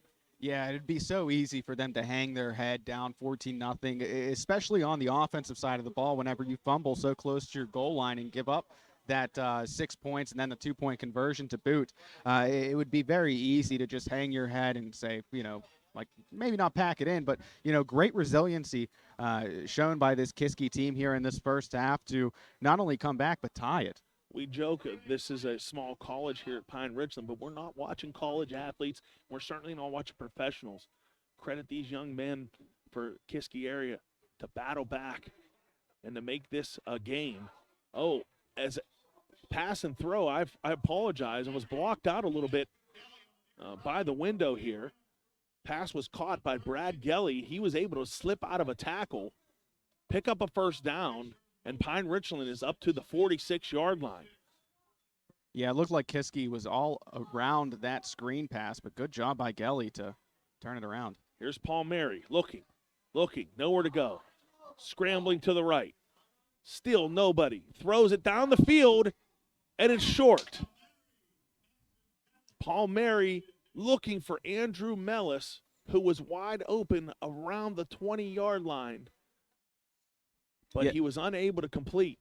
Yeah, that was like a little bit of backyard football there. Just try and get open. He had Mellis there, but just underthrew him a shade. Otherwise, that could have been a big-time play. Tough throw for Palmieri as he was rolling to his right. Kind of had to throw across his body. Just shied. Just not enough strength. 2nd and 10. Palmieri looking to his left again. Avoids a tackle. No, he will not. He goes down.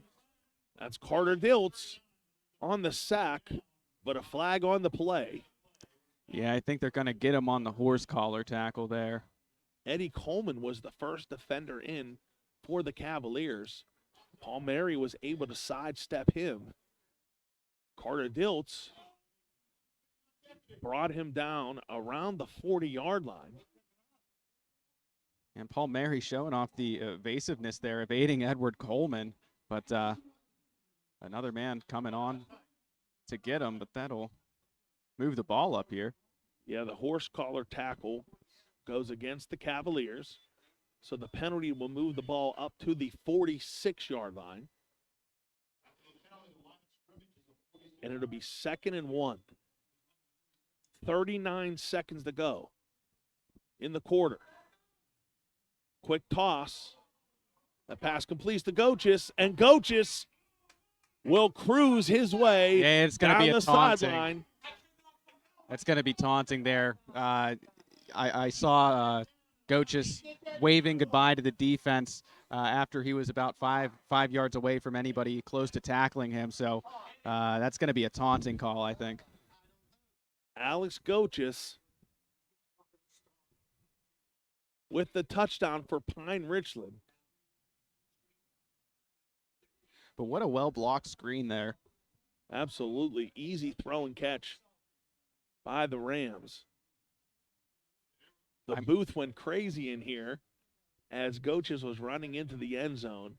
And an easy flag or an easy penalty to point out, as the taunting penalty will go against Pine-Richland, but not before the Rams put up another 7 yards.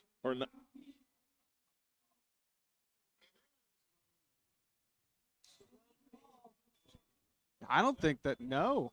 They're going to back them up now. So, no, touchdown. Wow, that is a big-time mistake there. I apologize. I did not see where the flag was thrown, or I should say when it was thrown. I assumed it came after the touchdown. But as you correctly pointed out, there is no touchdown. This ball is spotted on the 25-yard line, and there's 27 seconds to go. Yeah, I mean, wow. You got to keep your emotions in check there if you're Goches. Wow. Mark this down. 27 seconds remaining in the second quarter. Pine-Richland appeared to take a 21-14 lead, but a taunting penalty before the touchdown was scored back near the 20-yard line. Yeah, Colt just told me that, the penalty incurred while he was still on the field of play, not in the end zone. So you take that from the spot and then tack on a 15-yard penalty. Just a huge, huge mistake for Pine-Richland there. I'm speechless. We've seen some. If you're a sports fan, you've seen crazy penalties in your day. You've seen what you think was everything, but just as you think you've seen everything, something like this happens. 14-14 ball game. Pine-Richland looked like they were going to go up by a touchdown, and here they are faced with a 1st and 10 from the 25. 27 seconds to go. Here's Palmieri. He's going to try the right side, and it's caught. I believe that was Goches again. It was. Pass was complete, and he keeps his feet in bounds at the 1-yard line. 21 seconds to go. The Rams go right back to Goches, and Goches has them just short of another touchdown. Yeah, after he made that play that cost them a touchdown, I could only imagine what was said in the huddle, but, that just goes to show the trust that Palmieri and this Pine-Richland team have in Goches. And speak of the devil, that is Ryan Palmieri on the keeper, and this time the touchdown will go on the board as Ryan Palmieri sneaks in from 1 yard away to give the Rams the lead. Not how they drew it up exactly, but that whole sequence, not exactly how you'd like to you would have liked to score on the first touchdown, but they still get 6 points on the board, does Pine-Richland. 18 seconds on the clock. This extra point is good, and the Rams regain the lead. Well, we've already got what appears to be an instant classic here. Back and forth, both teams fighting, battling out there. Kiski coming back from down 14-0 to tie it, and you thought for a second, hey, Pine-Richland has 1 minute and 40 seconds left to make something happen, and they get it done with 18 left in the half. Just an impressive drive by this Rams team, Palmieri in particular, throwing the ball downfield and making big plays. We didn't really see him connect a lot throughout this first half throwing the ball, but on that last drive, you could see he started to get comfortable and really was able to attack the defense. So I don't want to make this about myself, but I have to tell a little story to lead you into my point. Anybody that knows me in the Kiski area knows I love hanging around the baseball fields and the football fields. I love learning from the coaches. I love watching the players compete and just picking up little things. As I told you several times, Coach Sam Albert is in the coach's booth right beside us. We can see into the booth. We can basically hear everything if we're concentrating, and he is beside himself after that touchdown. Oh, man, that was almost real bad there. C.J. Hepler with what would have been another costly miscue by the Cavaliers, picked up the bouncing ball and was tackled around the 5-yard line. We've seen that several times last week against Shaler. C.J. Hepler having some issues with a bouncing ball in that corner, if you will. Almost lost a kickoff last week against Shaler. And here are the Cavaliers with 15 seconds, and their backs against the wall. Yeah, it looked like he thought that was going to bounce into the end zone for a touchback. But, yeah, nearly disastrous.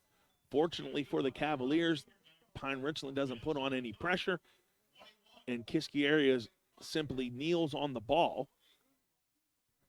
There's still 4 seconds on the clock.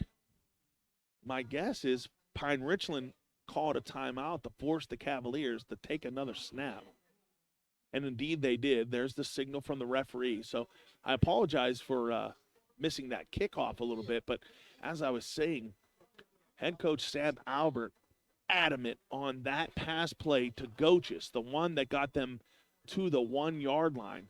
I couldn't quite make out what he was frustrated about, but that's about as adamant as I've seen Coach Albert in a long time, especially getting it close up. A few choice words and not very happy with his defense on that play as Kiski area looked to find a 4-leaf clover somewhere on that AstroTurf or on the turf as Gochis was hit with the taunting penalty. But immediately Pine-Richland went right back to him, and they were able to put up a touchdown on the board.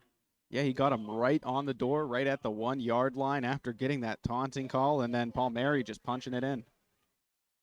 So Kiski's going to be forced to take another knee. In the shotgun, they hand off. Well, there's a hole. Trying to surprise the Rams. Instead of kneeling, this is C.J. Hepler who's going to run.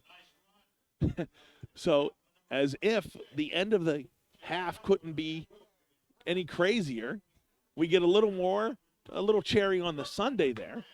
The Cavaliers said, okay, if you want to take a timeout, we're going to hand it off. And C.J. Hepler picked up about 30, but he was about 70 yards short.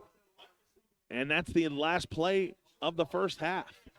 Yeah, and what a first half it has been. We've seen the ups and downs from both of these teams. And, you know, down 7, the one little piece of solace that Kiski can have going into the locker room is, hey, we'll start with the ball first here to start the second half and, get right back in it. So as we get set for the Shevlin Concrete Construction halftime show, don't forget Shevlin Concrete Construction is Western PA's choice for customized driveways, floors, patios, and more. Like them on Facebook or give them a call for a free estimate and design consultation at 724-681-4526. Shevlin Concrete Construction was named the 2020 winner of Trib Total Media's Best Construction Company. Very happy to have them join us for this incredible season so far, and certainly this incredible game as we get set for the award-winning Kiski area marching band. Let's take a quick break, gather ourselves, and hopefully come back with some first half stats for you. You are listening to the home of Cavalier Sports, High Top Sports Network. Protecting the things you love and how you do so is among the most important decisions you'll ever have to make. TGIF Solutions can provide you with the peace of mind by supplying answers to all of your insurance needs, whether it be home, auto, business, life, or farm coverage. Contact the team at the Shellhammer Atwood Agency today in West Katanning to be sure that you, your loved ones, and the things that matter most stay safe when it matters the most. TGIF Solutions, insurance for what matters. With over 40 years of experience, the fine folks at Steffi's Country Catering in Adrian can provide you with several scrumptious options for your next family gathering, corporate event, or tailgate. Make sure to try one of their custom meat and cheese trays or pick up a delicious Sunday takeout special. Steffi's Country Catering is a Leader Times Silver Best of winner 3 years running. And as the holidays approach, get back to celebrating with friends and family and leave the cooking to Steffi's. Sugar Rush Cupcakes by Tara are available by order. That's Steffi's Country Catering. Find them on Facebook. Welcome back to Pine-Richland as we begin the Shevlin Concrete Construction halftime show. Shevlin Concrete Construction is Western PA's choice for customized driveways, floors, patios, and more. You can stand on craftsmanship, integrity, and tradition with Shevlin Concrete Construction. Like them on Facebook or contact them for a free estimate or design consultation at 724-681-4526. Before we get into any of the first half stats and break down the first half, we tell you every week the band is just as important as the players on the field. So let's send it out to the award-winning Kiski area marching band.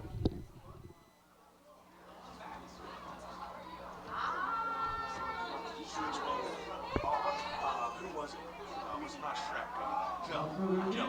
He's like, I think you got some good food there from what I hear.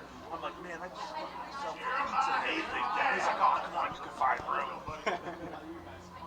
I just like pizza. Go to the bathroom. Hopefully it's not far.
stuff my whole life. I referee basketball, so like I just involved and stuff. My siblings are coaches, just like you, just like travel games around the area and stuff.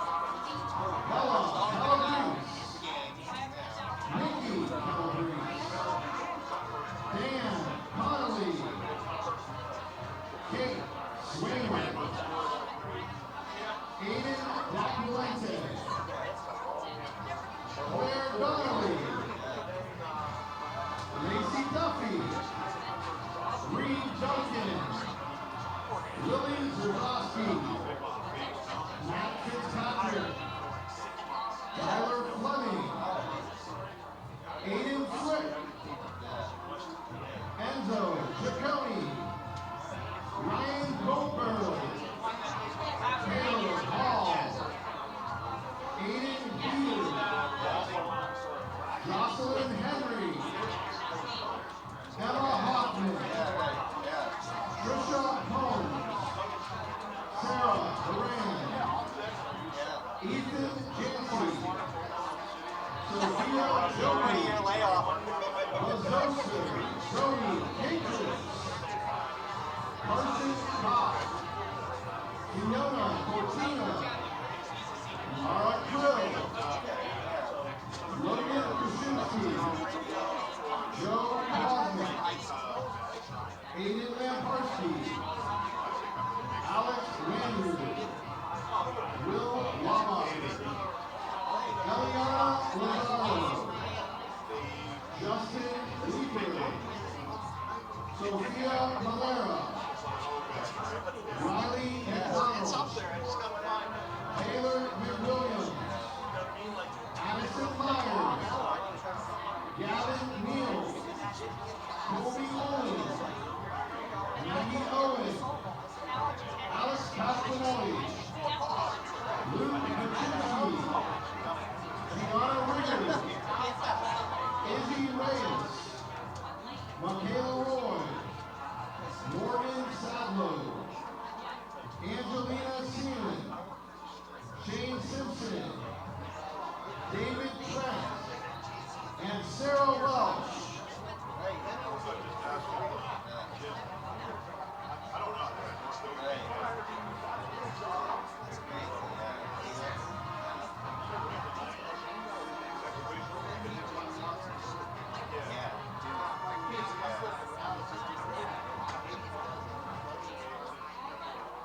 Ladies and gentlemen, the marching band seniors for the class of 2022.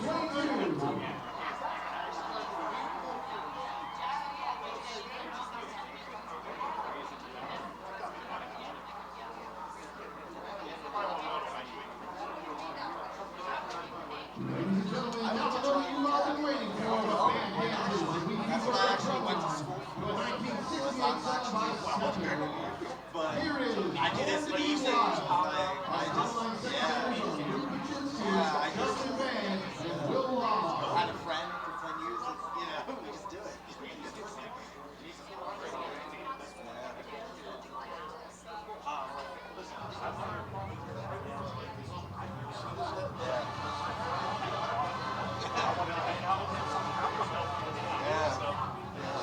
You want to let him through first? Yes. I'm too old.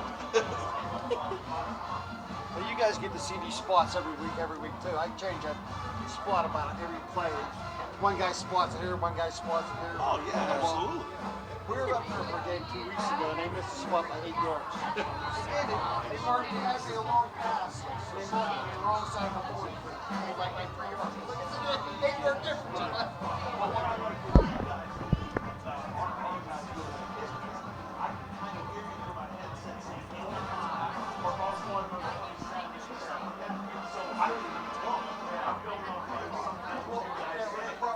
Sometimes you say it, change it, you're like, yeah, like yours. Yeah, exactly. You'd say, pick up of 2, and I'd look up and I'm like, I gave him about 3.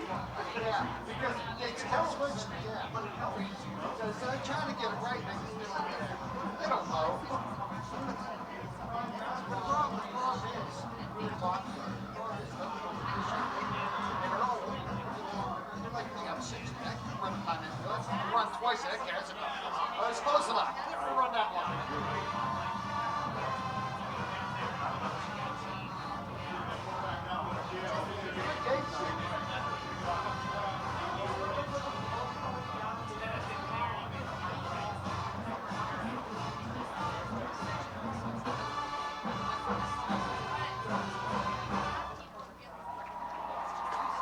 The band will close tonight's show with a 1973 song from Grand Funk Railroad. Here is We're an American Band.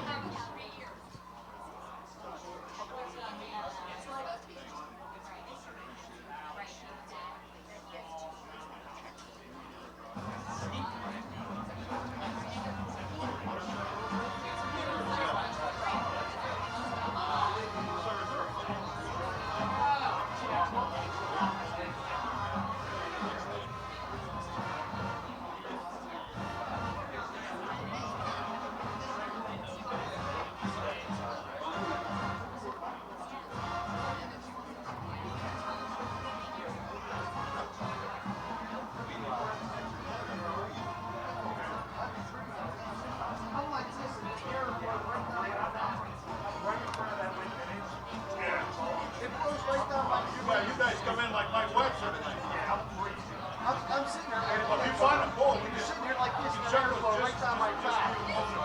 My neck. it's there. Must be in the metro. Oh, there it is. I'm sorry, guys. Right here, boys, right down, right on. You was on the other side. I wasn't. Thank you. You're welcome. A real silly moment. Just sort of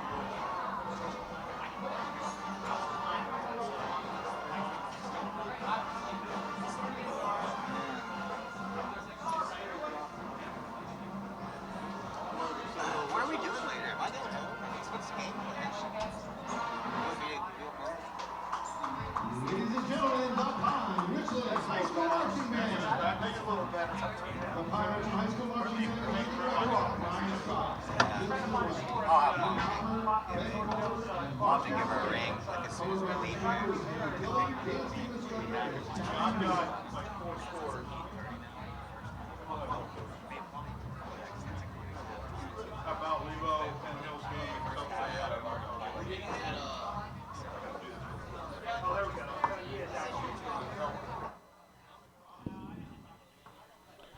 Hello, everyone, and welcome back to the Shevlin Concrete Construction halftime show, if you will, as we got a heck of a show from the marching bands from Kiski area and Pine-Richland. It's always a great show when we get to see the Cavaliers award-winning band. Let's get you caught up with what happened in the first half. 21-14 is your score. Pine-Richland came out and scored off a Kiski fumble, a 12-yard run by Brooks Eastburn.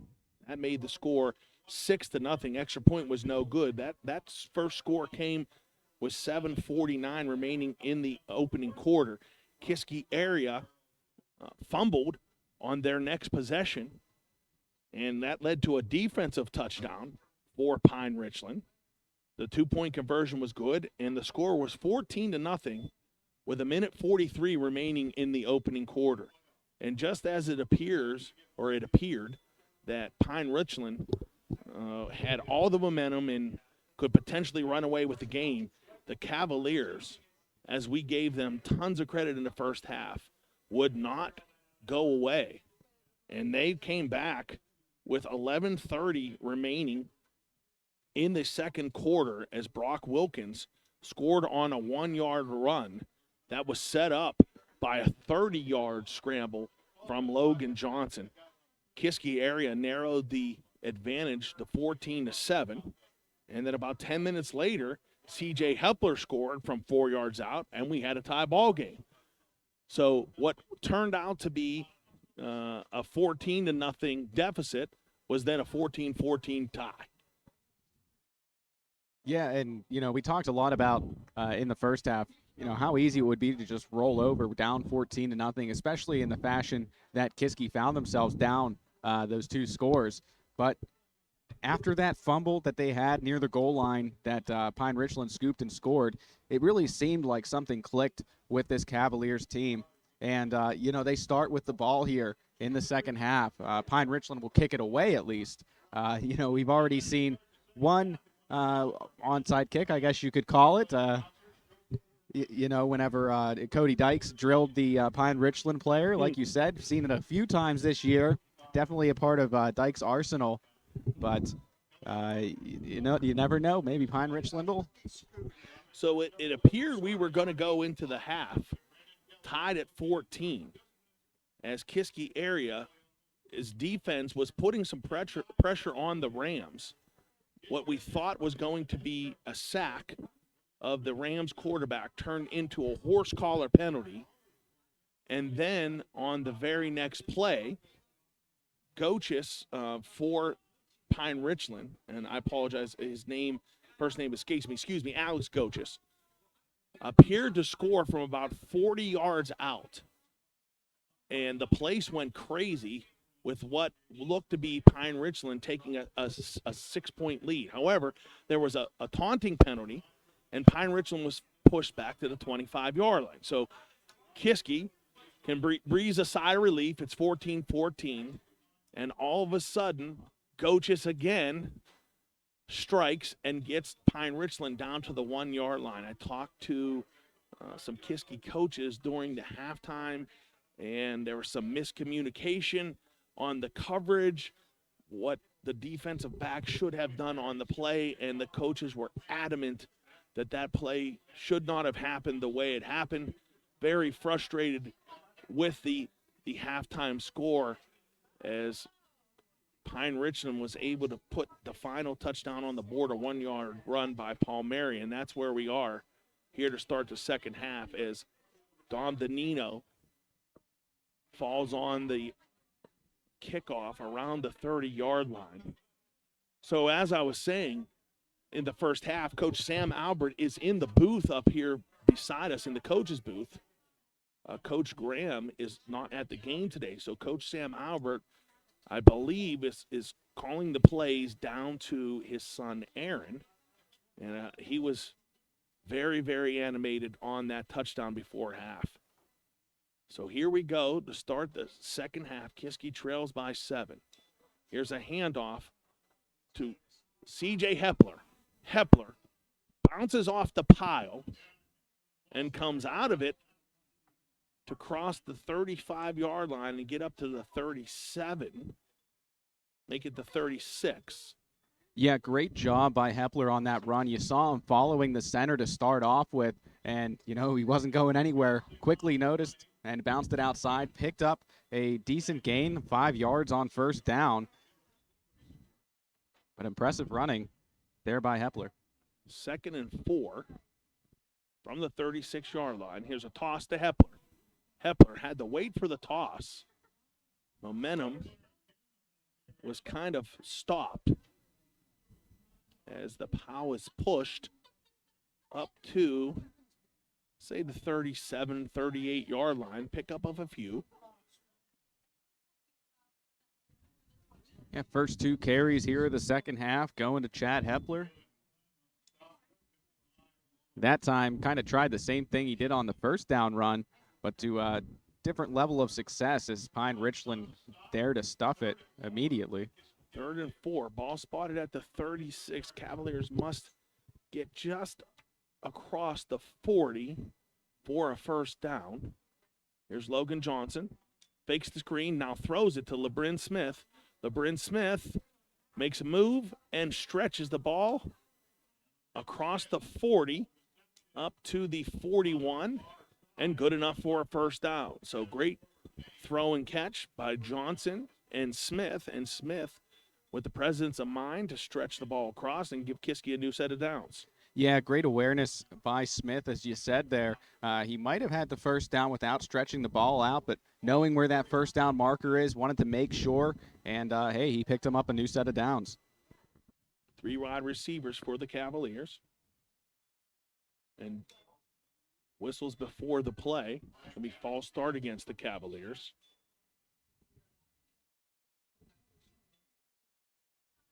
Yeah, and we didn't have a penalty until the second quarter of this one, and starting off the second half with just a little over a minute and a half off the clock here in the third quarter with the first penalty of the second half.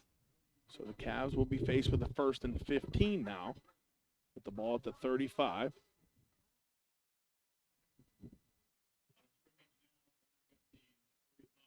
Again, make it 4 wide receivers for the Cavaliers.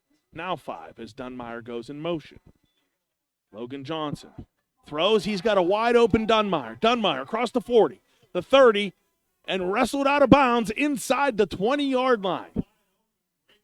A fake screen, and Braden Dunmire all alone down the left sideline, and a big pickup by the Cavaliers. Yeah, there was nobody near Dunmire, but the speed of Jeremiah Hazley able to catch up with him. But, hey, he had a chance to go there with a little bit more wheels, you know. Braden Dunmire, the last person you would expect to see streaking down the left sideline, and I'm sure that's what the Rams defense thought as well. So another great play call by the Cavaliers offense. Here's Johnson going to throw again. Fakes, and he'll keep it himself as Johnson works his way up toward the 15. Johnson was the leading rusher for the Cavaliers in the opening half. He carried the ball 13 times for 87 yards. As he picks up one more here on this run. We talked about Logan Johnson and the dual threat that he brings to the Cavaliers offense, and he showed it in the first half. Certainly with his legs, and as I said, that big 30-yard gain to set up the opening score for the Cavs. Here's Johnson looking to throw, fires, caught. That's Calvin Heinley down at the 40-yard line, or excuse me, the 4-yard line. Yeah, great catch there by Heinley. Had to dive for that one. Just great presence there, and good throw off the back foot by Logan Johnson to boot. Johnson fired a missile, and as you said, Calvin Heinley went down and picked it up, and it's 1st and goal for the Cavaliers. Not wasting any time on this opening drive, marching down the field. 8:45 remaining in the third quarter. Here's Johnson looking to throw. He's going to run it, and he's going to be brought down right around the line of scrimmage. Saw Holden Burkett in the back left corner with his hand in the air. But Logan Johnson was looking to his right. Nowhere to go and no gain. Yeah, there was a hole there for a second, but credit to Connor Lenz for just plugging that away as quickly as he did. That had touchdown potential, but just a great defensive play by Lenz. 2nd and goal for the Cavaliers. That's C.J. Hepler. That was C.J. Hepler. Now it's Braden Dunmire to Logan Johnson's left. And Logan Johnson finds his way in off of right tackle, and Kiski area is on the board here in the second half. Touchdown, Logan Johnson.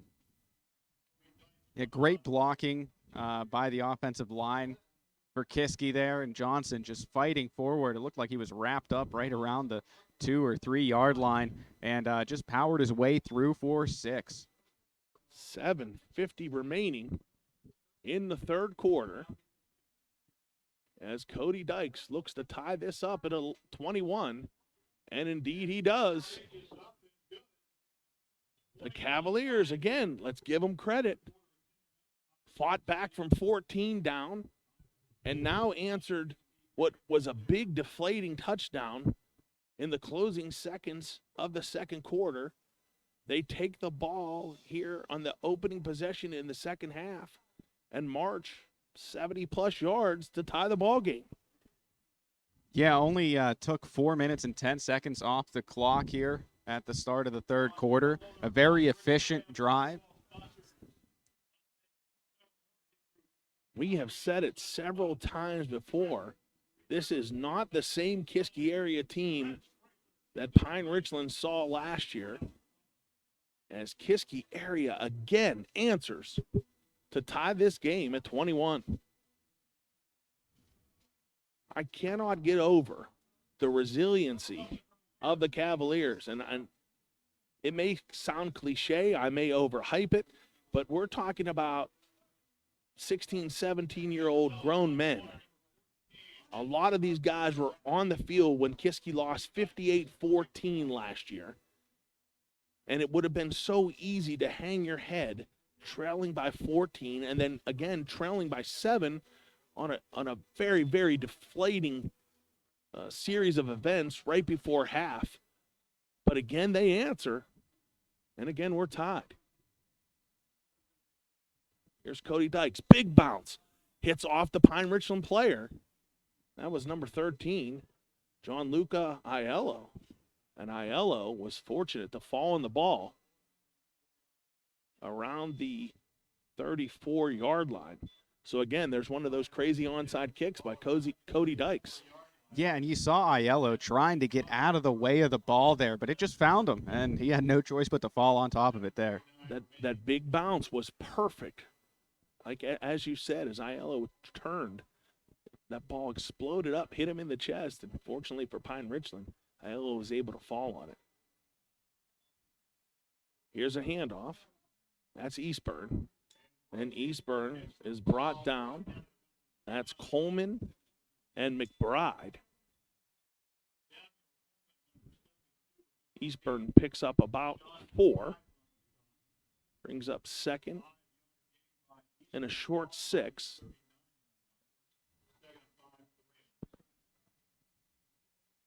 Yeah, we've seen that from Eastburn all day, just consistent running. Here's Paul Mary. Again, going to hand off to Eastburn. Eastburn patiently works his way around right side, across the 40, and up to the 42. He'll pick up 3, and this time it'll be a short 2. Third down with just under 7 minutes remaining. Third down and 3 for It's a handoff to Eastburn. Eastburn again, patient, finds a crease, and crosses the 45, and that's good enough for a first down. Yeah, McBride had him wrapped up behind the line of scrimmage, but the elusiveness of Eastburn to get out of the tackle and pick up the first down, very impressive from that young man. It's the third or fourth time we've seen a Pine-Richland player look like he was going to be tackled in the backfield. A few with Palmieri, a few with Eastburn. And give Eastburn credit. He was able to work his way up and pick up the first down. Here's Palmieri scrambling, throwing, and nearly picked off.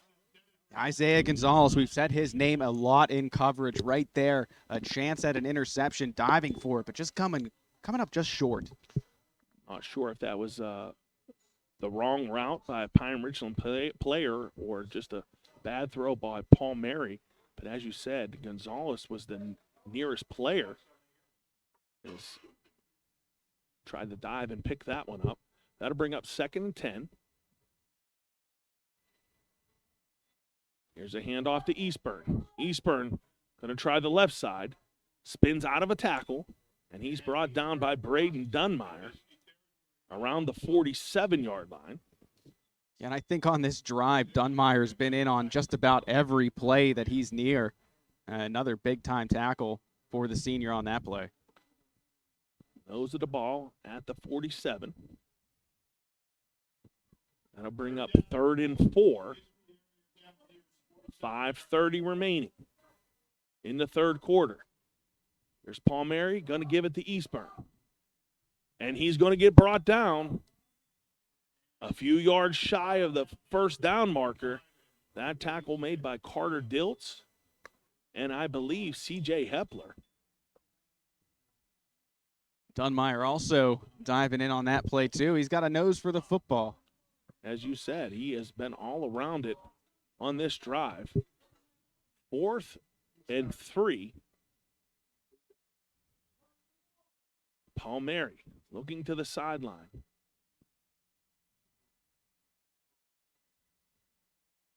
Ball hits the ground. Picked up. It's back on the ground. I think it's Kiski still fell loose. on top of it. I think the Cavaliers waiting dove for the on it. signal. 2 referees right on the play, and indeed it is Cavalier ball. Yeah, it looked like Michael Cararini. That's a tough one. Yeah, Michael Cararini dove on top of that one after it was popped out the second time. A low snap, popped out once. Somebody tried to pick it up, popped out again.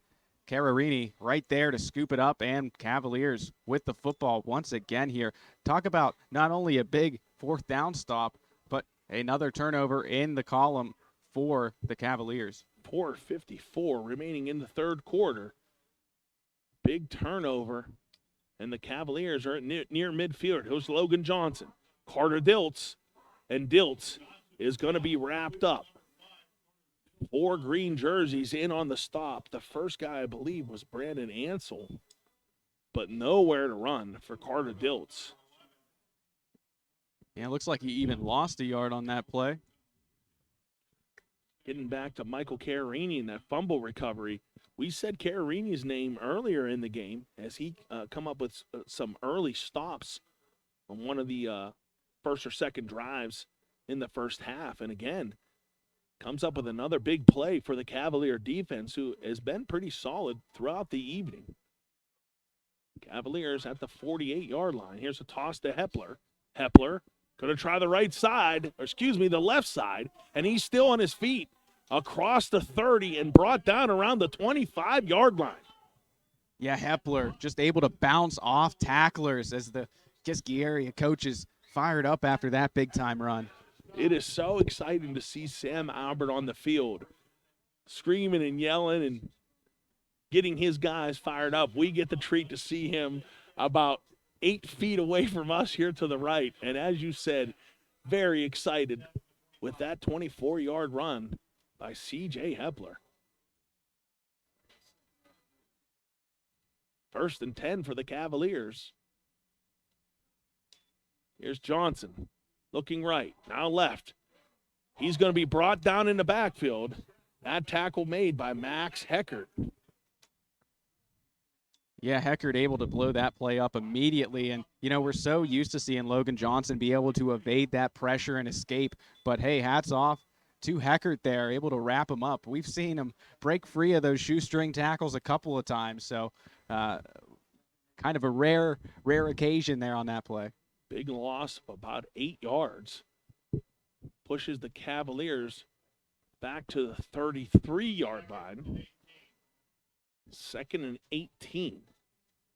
The Cavaliers come out with 5 wide receivers now. It's a quick toss to Don Danino. Danino up to the 25-yard line.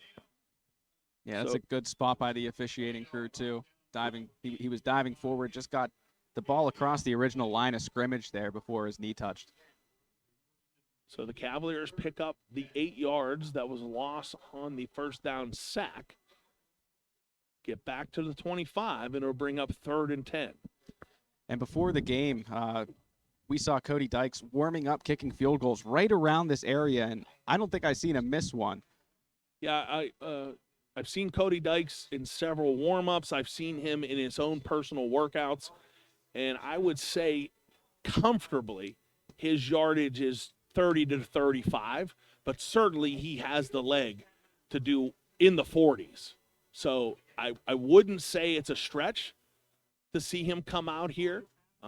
Knowing Coach Sam Albert, if it's a 4th down, and especially I would say under 5 yards, in this territory, I would say Cody Dykes stays on the field. But to your credit, Cody Dykes has the leg to put a field goal between the uprights from this distance. Right now, ball spotted at the 25, so my Kiski math would put that as about a 42-yard field goal. This is your first time announcing with me this year. My Kiski math has really helped out throughout the season. Many of our listeners know how strong that Kiski math is. Well, that's good. It's good to have a math guy on here because most of us high toppers, it's not our strong suit, the math game. Flem's Gorilla Math is well known across the AK Valley, I tell you that. Here's 3rd and 10. Here's Logan Johnson. He's going to fire to Calvin Heinley, and Heinley attempts to dive for the ball. Looked like he was tripped up on his own. No flag on the play. Yeah, good no call there. I didn't see any contact there with that defensive back for Pine-Richland.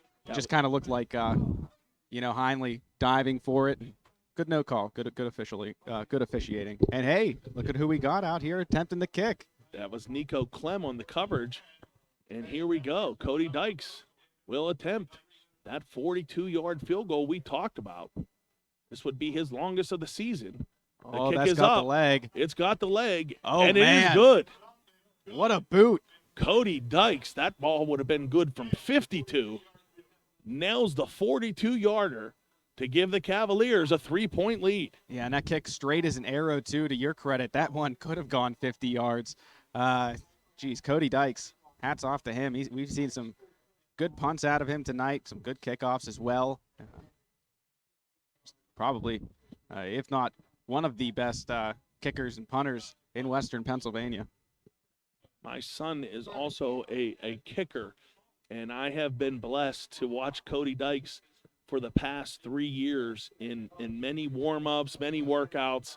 It's very impressive to watch that young man from start to finish. He was impressive when I saw him as a 10th grader when my son was a freshman, and to see him develop the whole way up to a senior, he deserves all the praise and accolades that he gets, especially on the punting side. I've talked about it so many times this year, but I can't tell you enough. Cody Dykes is a worker, and he certainly shows it on game day. And a big, huge kick for the Cavaliers there from 42 yards away. Career long, right? I mean, at least Season a season long. Season long. At least a season long. I would have ventured to guess that might be up there also.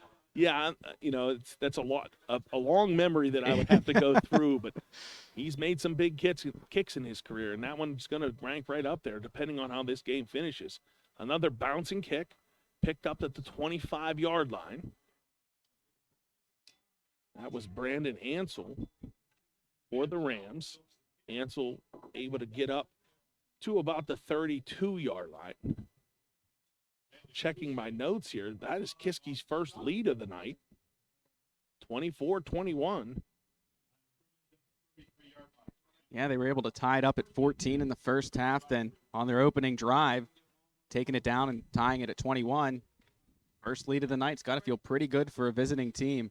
At Pine-Richland's got quite the home crowd here in support of the Rams. So big to be up right now. See how the Rams handle some adversity here. Paul Mary looking down that right sideline again, and he was looking for Alex Gochis. We saw those two hook up several times in the first half. This time, a little wide on the throw as LeBrin Smith was running stride for stride with him. Yeah, great coverage there by LeBrin Smith. Brings up 2nd and 10. A minute 52 on the clock, third quarter. Here's a handoff. That's Eastburn. Eastburn is brought down around the 38. That's Cararini and Danino on the tackle.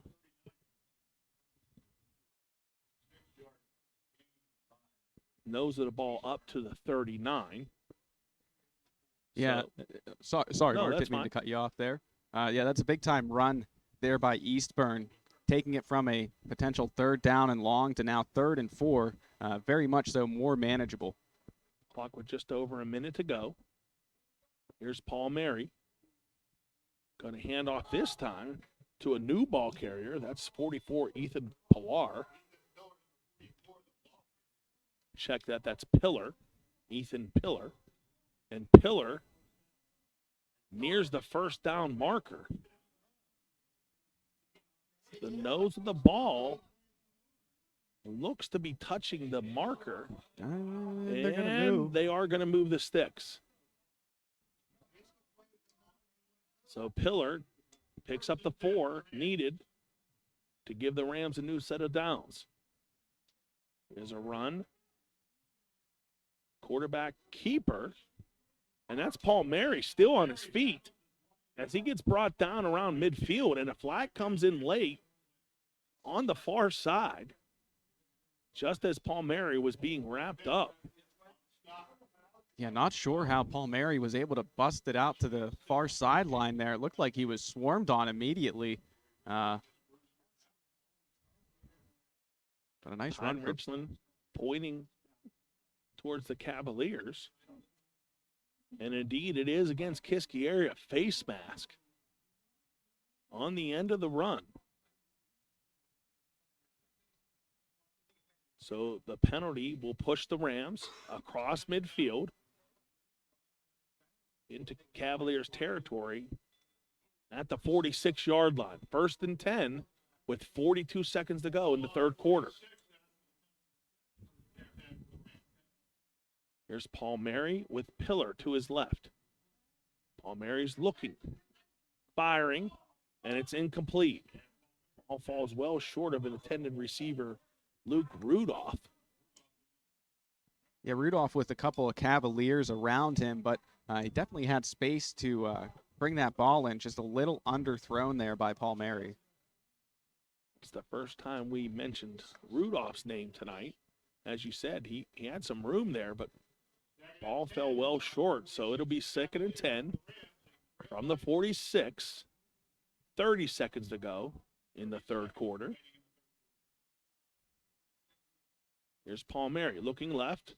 Quick toss to number 8. That's Jeremiah Hazley. And Hazley drags a Kiski defender across the 35 down to the 34-yard line. And a new set of downs for the Rams. This game is starting to feel like whatever team has the ball last is going to end up on top here.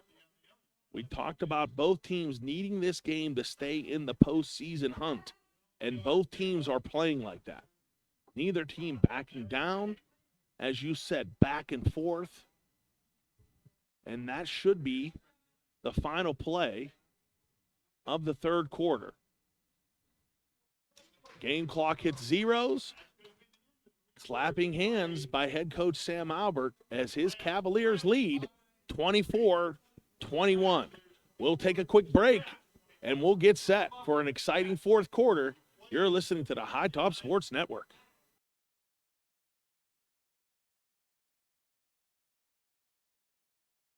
Douglas Insurance Services, located in Sarver next to Freeport High School, is an independent insurance agency, which means they've made available some of their best companies for your online quick quotes. Douglas Insurance Services offers personal insurance coverages to their clients in Pennsylvania, including individual annuities, boat and watercraft, auto, condo, and flood insurance. Call them today at 1-800-722-9990. Douglas Insurance Services, a proud sponsor of Freeport Athletics.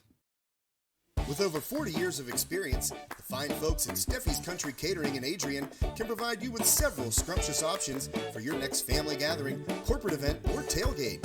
Make sure to try one of their custom meat and cheese trays or pick up a delicious Sunday takeout special. Steffi's Country Catering is a Leader Times Silver Best of winner 3 years running. And as the holidays approach, get back to celebrating with friends and family and leave the cooking to Steffi's. Sugar Rush Cupcakes by Here's the first play of the fourth quarter, and it's a big one. Another touchdown throw to Goches. Alex Goches from 34 yards out, and Pine-Richland regains the lead. Yeah, talk about a statement entering the fourth quarter there. We've seen Paul Mary. He likes to go to Goches. And in the first half, Goches had a touchdown wiped off the board for taunting, but he'll still end up with at least one in his stat column. What a play, wide open. Pine-Richland came out of that fourth quarter so fast that we had to cut our break short. The extra point hits the upright. So Pine-Richland will lead 27-24. We came out of our break faster than expected, and that's exactly what happened. The touchdown came faster than expected. Kiski area was caught sleeping as Alex Goches made him pay, and the Rams retake the lead. And that extra point miss could come back to haunt the Rams here. We already saw Cody Dykes nail a field goal from 42 yards, so we know he has the leg. And I know for a fact that Kiski area isn't going to want to take a field goal if they don't have to. But again, that extra point miss could be costly for Pine-Richland. What a throw and catch. Palmieri to Goches again. We saw that connection as the second quarter ended, and we get it here as the fourth quarter begins. And another lead change. This time the Rams lead by 3. We'll see what the Cavaliers can do. Back deep for Kiski area. Far side is C.J. Hepler. Nearest side is LeBrin Smith. And set to kick for the Rams. That's number 18, Joey Perry.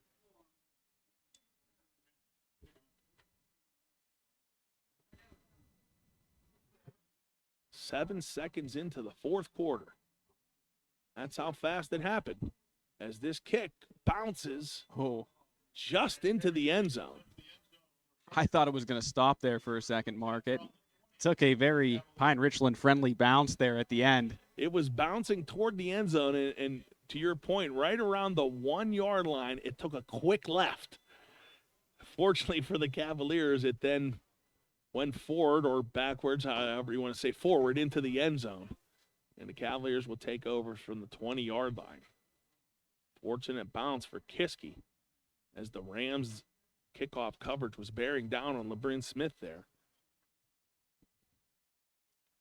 Here's Johnson. Going to hand off. Nope, he's going to fake to Hepler. He's going to keep it himself. Makes a move at the 20. He's still on his feet across the 25. Backpedaling across the 30. And pushing the pile near the 35-yard line is Logan Johnson. All but 3 Pine-Richland defenders in there trying to bring Johnson down. He is a strong guy. Listed at 6'1", 205, just carrying literally over half of the defense with him. Powerful run by Logan Johnson gives Kiski area a first down at the 34-yard line. This is Johnson again with Hepler behind him. And he will give to Hepler. Hepler bounces off a tackle. Around the right side, shakes off another. He's still on his feet. Across midfield and down around the 43-yard line. So C.J. Hepler making something out of nothing. The Hepler special right there, just bouncing it outside, bouncing off of one tackle and just shooting up the field. Big-time gain there and another first down here for the Cavaliers. C.J. Hepler has the Cavaliers in the Pine-Richland territory just like that. Less than a minute after the Pine-Richland scored to take the lead, the Cavaliers are moving. 1st and 10 from the 43. Here's Johnson. Going to toss to Hepler. Hepler off left tackle and brought down around the 41. Pickup of 2. Good job by Jeremiah Hazley there to close off the hole. It was open for a second off the left side of the line there, but just collapsing in and making the tackle. Good job by Hazley. 2 minutes into this fourth quarter, Cavaliers trailing by 3. 2nd and 8 from the 41. Again, it's Johnson in the gun. This time, I believe it's Wilkins behind him. We haven't seen, no, that's Dunmeyer. Excuse me. Logan Johnson going to keep it himself. Shakes off one tackle and works his way up to the 34-yard line. Speaking of Brock Wilkins, just popped in my head. We haven't said his name in a long time. I wonder if he's ever made his way back on the field since we saw him walk off early in the first half. That's a good point. Yeah, we have not seen him since he went down with that injury. Didn't look like it was that serious as he was able to walk. Didn't seem to have a limp or anything, but, injuries don't just come in the lower body. I didn't notice until now that Brock Wilkins has not been on the field as C.J. Hepler lowers his shoulder, finds some room across the 35, and he's down on the ground. So just as we were saying, Brock Wilkins with an injury, C.J. Hepler is now down. The Cavaliers are very thin at the running back position.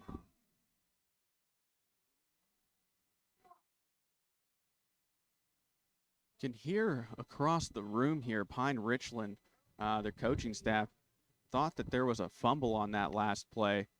The official call, no fumble, as C.J. Hepler getting looked at down on the field. Scanning the sideline, I do not see number 7. They are far side of us, so not overly easy to see all the jerseys, but I do not see Brock Wilkins in this jersey, as C.J. Hepler looks like he's going to get up slowly or sit up. I thought he was going to get to his feet. If C.J. Hepler is not able to come back out, then certainly that's a stretch. As we watch him walk off, he is limping considerably. Yeah, not really comfortable putting any weight on that right leg. Hopping and using the trainer for stability. They're down to, I believe, Braden Dunmeyer. That is Dunmeyer in the backfield. Something to keep your eye on here.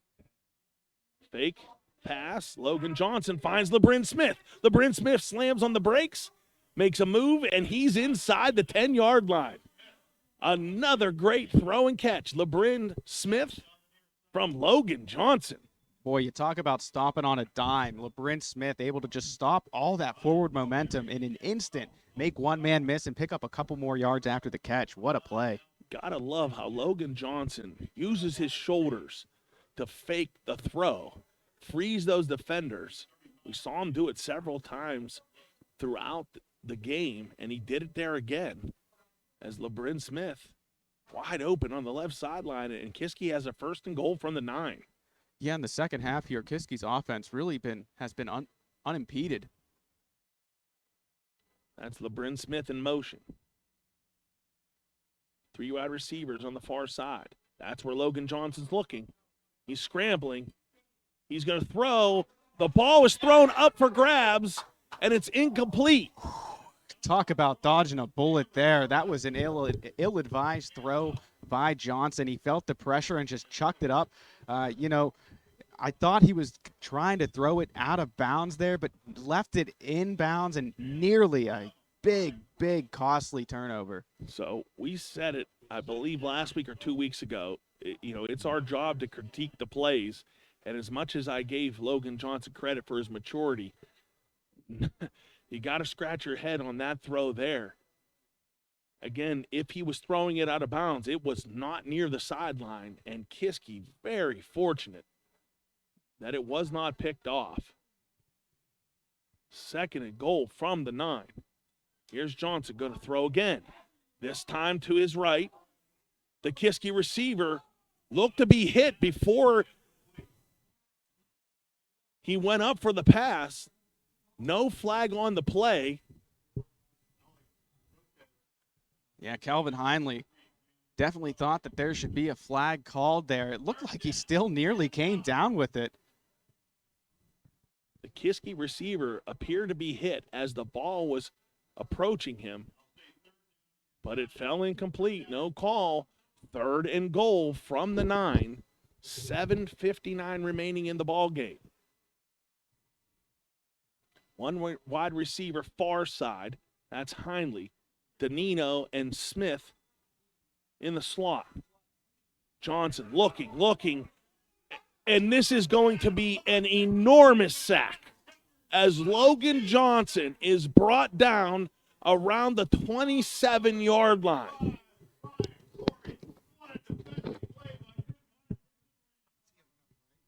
I mean, credit to the Pine-Richland defense, especially down near the goal line on this drive.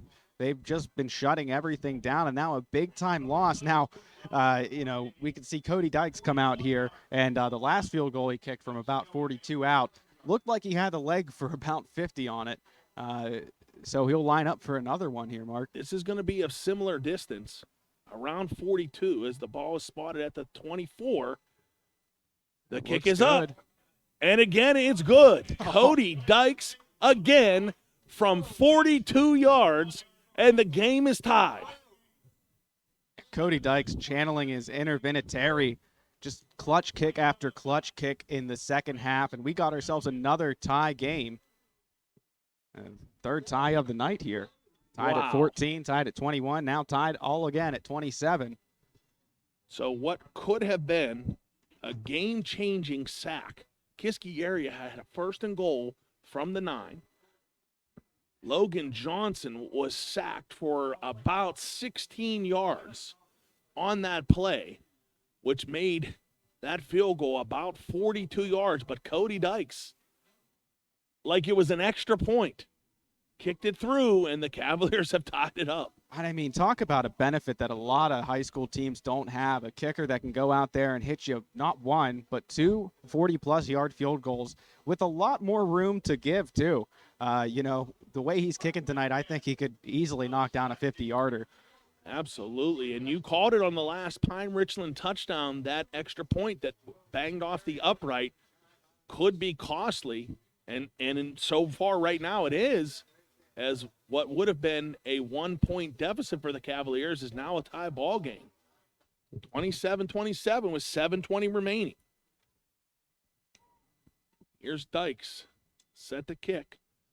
We'll see what kind of craziness the Cavaliers have on this kickoff. Bouncing ball at the 40, takes another bounce at the 30, picked up at the 29. Man is still on his feet, shakes off a tackler, and eventually brought down around the 37-yard line. Tackle on the play by number 23, Luke Emmerling. Great job by the 5'7", 160 junior. Giving up a little height and weight in that matchup. Absolutely, but worked his way down the field and made the tackle. Time winding down here. 7:20 left on the clock. I mean, we might have a game that gets us some extra time. We might get some free football on the network tonight. You said it as we started the second half.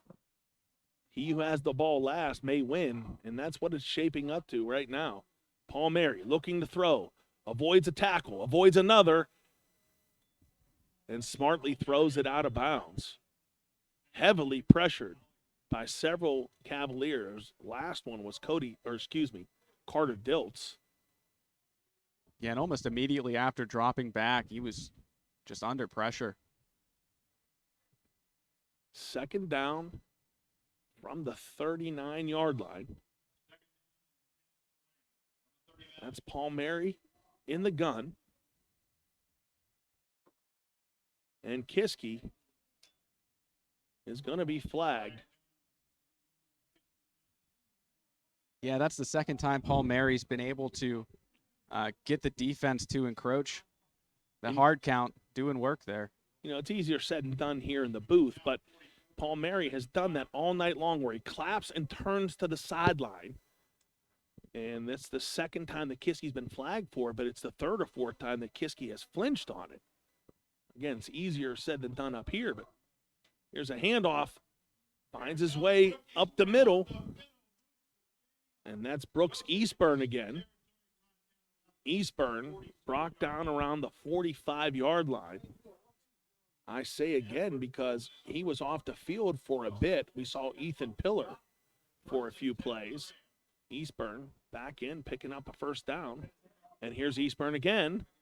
And again, Eastburn finds some room. Wrestled down by Lawhorn Moore around the 41-yard line. Pickup of about 5.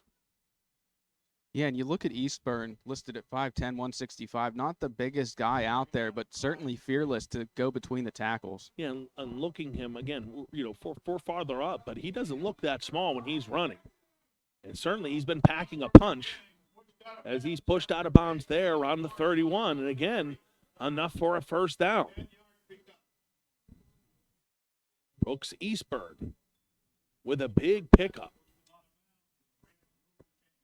Yeah, and Pine-Richland really moving the ball well on this drive, not taking a lot of time off the clock, only about 40 seconds since they got the ball after the Kiski field goal. Fake handoff to Eastburn this time. Quick pass, caught. And he's wrestled down by Braden Dunbar. Jeremiah Hazley on the catch.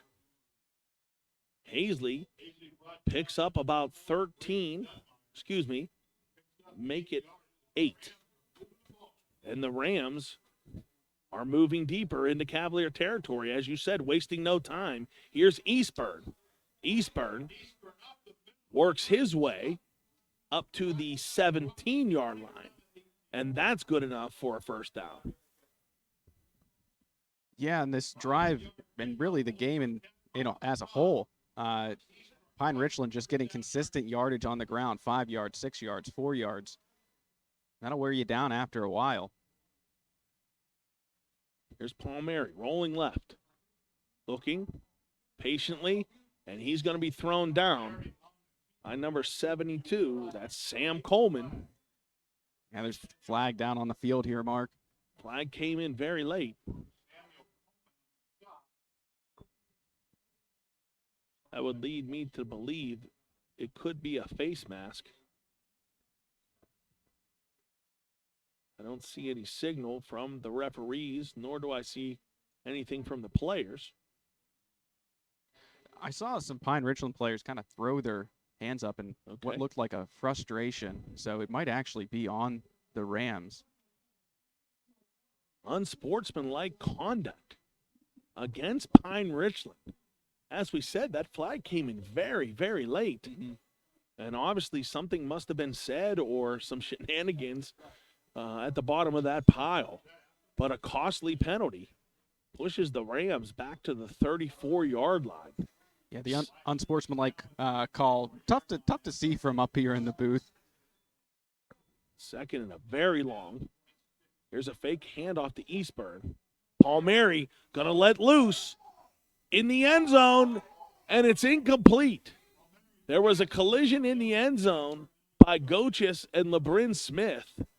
The ball appeared as if it fell into Gochis' lap, but he was shaken up on the play and could not come up with it.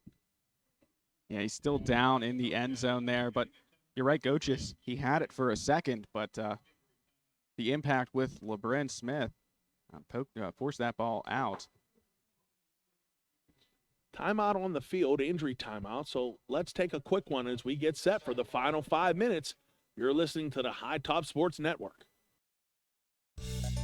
Gross Embroidery and Sign Shop is the official clother of High Top Sports Network and is a family-owned company that can handle all your custom embroidery, custom sign, and laser engraving needs. Located at 409 4th Street in downtown Fort City, Gross Embroidery and Sign Shop can create sports and career apparel to the exact specifications of your organization. Their laser engraving department can put your logo or design on glasses, tumblers, insulated cups, signs, coffee cups, and more. Call Gross Embroidery and Sign Shop at 724-763-2461 today. Back to action here at Pine-Richland. 5:29 remaining. 3rd and 26 for the Rams. Here's Palmieri. Looking deep. He's pressured, and the pass is incomplete. Palmieri had to get it off quick. The intended receiver was Eastburn. Yeah, I think Eastburn might have felt the footsteps of Deshaun McBride closing in on him. And I believe Palmieri did as well, as he received some heavy pressure immediately as he dropped back to pass. So it's going to bring up a 4th and 26 from the 34-yard line. Another pooch punt. This one lands in the end zone. So head coach Sam Albert was trying to call a timeout from the booth. I would guess, fortunately, that timeout wasn't granted, and the Cavaliers will take over with 5:20 remaining in the ball game from the 20-yard line. Yeah, and that's big because Kiski's already burnt one of their timeouts here in the second half. You know, the difference between having 2 timeouts and 1 timeout, especially in a close game like this, could make the difference in the end. Pine-Richland was driving deep into Kiski territory, and the personal foul penalty forced them into a 2nd and long. Kiski's defense stood up, and now the offense will take the field. Here's Logan Johnson throwing off his back foot, throwing it up for grabs, and the ball falls incomplete. Yeah, that was nearly picked off by Nico Clem. And again, as we credited Johnson early for his smart decisions, you got to question the decision on that one to, off your back foot, throw it up for grabs in your own territory. A tie ball game and just over 5 minutes to go. Again, the Cavaliers very fortunate. 2nd and 10 from the 20.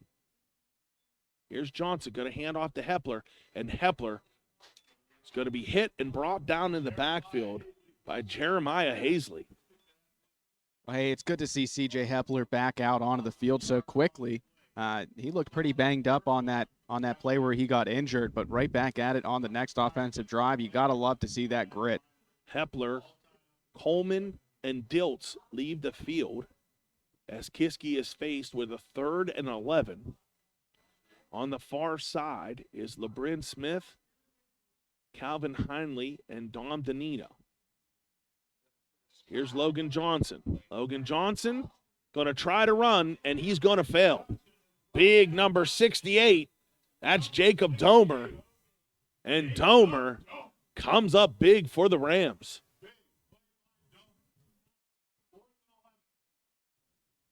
Yeah, and a quick 3 and out for this Kiski offense.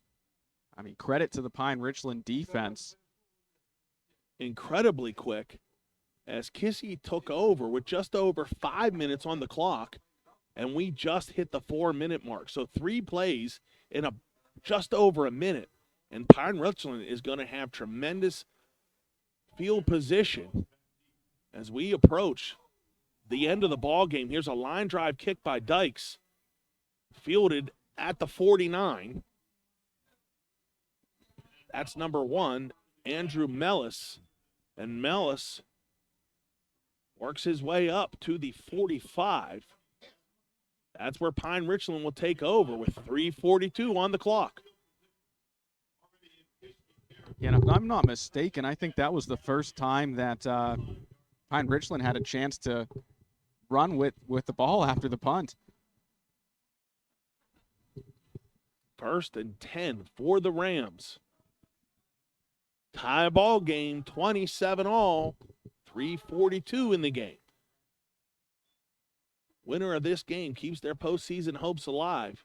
The loser, more than likely, falls out of contention.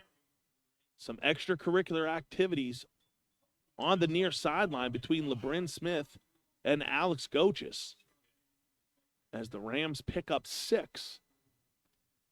And you can see at the bottom of your screen, Smith and Gochis lined up against each other. Keep an eye on that matchup. Gochis already flagged for a taunting penalty early on, and LeBrin Smith certainly known for making his mouth felt.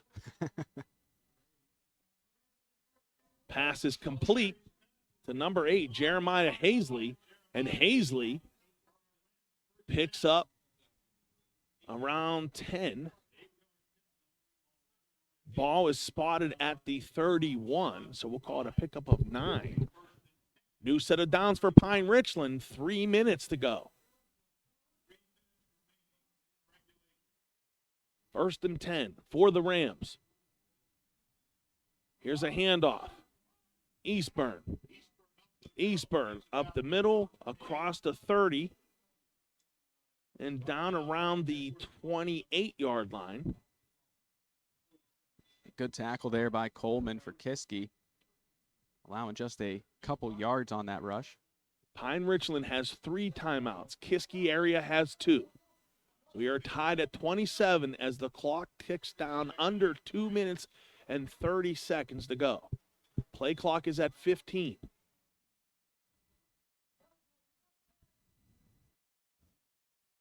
Palmieri going to hand off to Eastburn. Eastburn going to try the right side.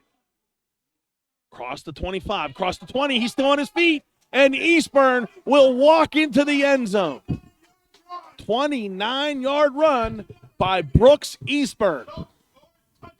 Yeah, Eastburn showing off the speed there. Good blocking downfield as well as a broken tackle about 10 or 15 yards out of the end zone. But just a great run there by Eastburn. He gets a touchdown on the play. And now, hey, Pine-Richland up by 6. 2 minutes and 9 seconds left in this one. Still plenty of time for Kiski to respond. Man down on the play. I believe that's a white jersey. Wasn't able to see what the number was. Kiski trails 33-27 with 2:09 remaining. Brooks Eastburn works his way around the right side, shakes off a tackle, patiently finds his way 29 yards down the sideline, and the Rams regain the lead. And this is an interesting place for the Rams to be in. They've missed 2 extra points already in this contest. So, do they go back to the kicker, or do they maybe go for 2 and make this an 8-point game? As the 4th lead change of the night.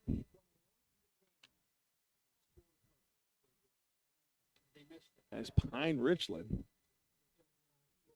answers the game-tying field goal by Cody Dykes. Man down on the play was Holden Burkett for the Cavaliers. As Burkett slowly works his way back towards the Kiski sideline on his own.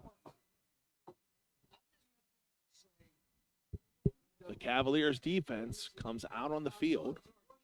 We'll see what the Rams do. As you said, you would think the extra point unit would come out, but 2 missed extra points so far tonight. Makes you wonder. And you need to wonder no more as the extra point team comes out. No, it is not. Correct. That is 25. That's Paul Mary. And Paul Mary's going to keep it.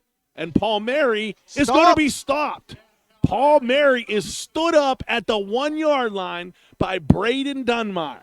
We've said his name all night, both sides of the ball, and perhaps the biggest play of the night. Braden Dunmire coming up and stopping Paul Mary in his tracks right before the goal line. What a play there by Braden Dunmire. And now, if you're Kiski, you got to be feeling pretty good about the situation you're in now. 2 minutes and 9 seconds left on the clock. You have 2 timeouts left.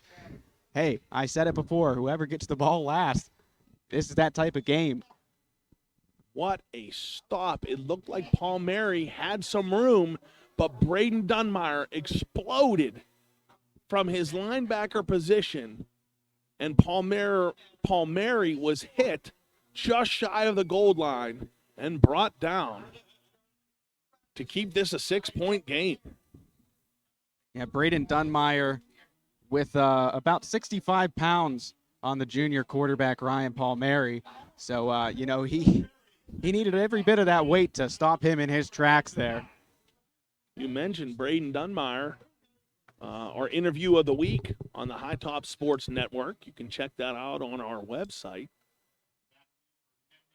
A lot of interesting things from the former KVL star. Here is 23, that's Emmerling. Luke Emmerling picks up the bouncing kick. It is brought down around the 27-yard line. As I said, Braden Dunmire, one of the members of the last KVL Lancer championship team. KVL, the youth organization for Kiski area, will be playing in their final game of the season on Sunday at Penn Trafford. All 3 Kiski teams for the KVL youth organization making the postseason this year. Here's Logan Johnson firing. Caught. That is Calvin Heinley. A dart. And Heinley is up near midfield, tackled at the 48-yard line. Yeah, and that right there is how you respond to a score. Just a quick little drop back. Catch the man. He gets a couple extra yards. Heinley on the reception, and new set of downs. 21-yard gain gives the Cavaliers a first down at the 48. Johnson's going to throw again. Flag on the play as Johnson works his way across the 50 and wrestled down at the 40. As I said, flags came in on this near side. Yeah, that was thrown pretty much immediately after the snap. Several Pine-Richland coaches pointing toward the Kiski direction as we await the official's call. Illegal shift against the Cavaliers. That'll push them back with 1:37 remaining in the ball game. The Cavaliers will have a first and long. Yeah, not the time you want to pick up a penalty, and that's going to move them back a large chunk here. Well, 5 yards. Large chunk. They move back a lot further. It was a large chunk considering where LJ was on the scramble. This ball spotted at the 43, and Johnson was able to get Cavaliers into Pine-Richland territory in that run. As I said, 1:23 now and counting. Here's Logan Johnson going to dump it off to Danino, and Danino has room across the 40 and wrestled down around the 30. Ball came out after Danino was tackled. Getting all those yards back and then some. Big first down by Dom Danino, and we have a timeout on the field. I haven't really heard a lot from Danino so far tonight, but a really big catch there on 1st and 15 puts the Cavaliers inside Pine-Richland territory just a little beyond that 30-yard mark. And with 1:13 seconds, I think that this is exactly where Kiski wants to be. Kiski area called the timeout, so that's their second. They have one left. Again, 1:13. The Cavaliers trail by 6. Ball is spotted at the 31-yard line. You said it early in the second half.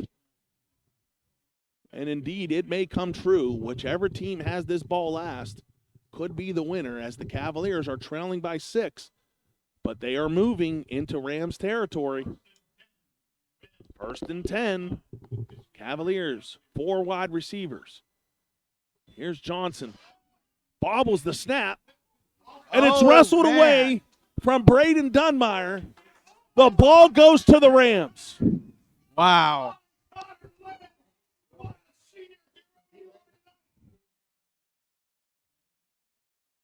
The ball was on the ground. It appeared Braden Dunmeyer had it on the ground. Connor Lenz might have took it away. Now the officials are going to talk. And it does not appear that anything's going to change as the Cavaliers defenders hang their head. Pine-Richland has the ball with 1:07 on the clock. Man, that's a heartbreaking turn of events for Kiski area, both the fans and the players. You know, we talked about this historic season, first winning season in nearly 2 decades. But a tough break. Kiski with just 1 timeout left as well. Pine-Richland will take over 1st and 10 from the 36-yard line. Logan Johnson was in the shotgun formation. The ball was snapped just a little low, and it appeared that Johnson was trying to pull away a little bit sooner than he could control it. As he pulled away, the ball stayed on the ground. Braden Dunmeyer appeared to fall on it, but he was reaching for it. Never complete control. And again, Lenz was able to come in, snatch it away, and the Rams have it. Here's Palmieri in the shotgun formation. He'll take a knee. And the rest is just a formality. Another heartbreaking loss for the Cavaliers, as Kiski area was moving into the Rams' territory, had the Pine-Richland defense on their heels, coming out of a timeout. Yeah, like I said before, the fumble there looked like Kiski area had them right where they wanted them. You know, just over about a minute and 20 left in the game at the 30-yard line with, you know, that offense clicking. It's been clicking all second half, really since the second quarter on. Just one mistake at the wrong time. So many what could have been for this Cavalier team. They come into the game 6-2. One of those losses was by 4 points to North Hills on the road in the closing seconds. Another was a loss at home by Fox Chapel, a back-and-forth ball game. And Fox Chapel was able to come up with a late defensive score to seal that one. And here we are, the Cavaliers, going to lose their third game of the season again in the closing minutes, and another heartbreaker. Yeah, like you said, at this point, just a formality. One more kneel down by Pine-Richland, and they'll walk away improving to 3-1 in the Northeast Conference. With the conference loss, Kiski will fall to 1-3. And unfortunately will fall out of playoff contention. And that's it.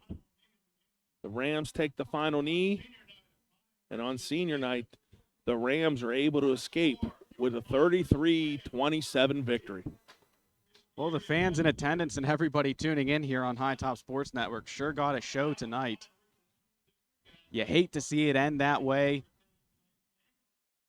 but credit goes to Pine-Richland playing until the whistle. You know, the losses,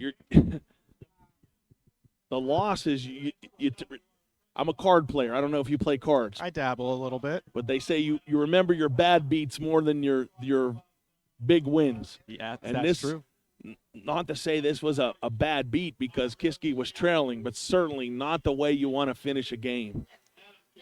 This one definitely is going to sting, as you said, a memorable season for the Cavaliers.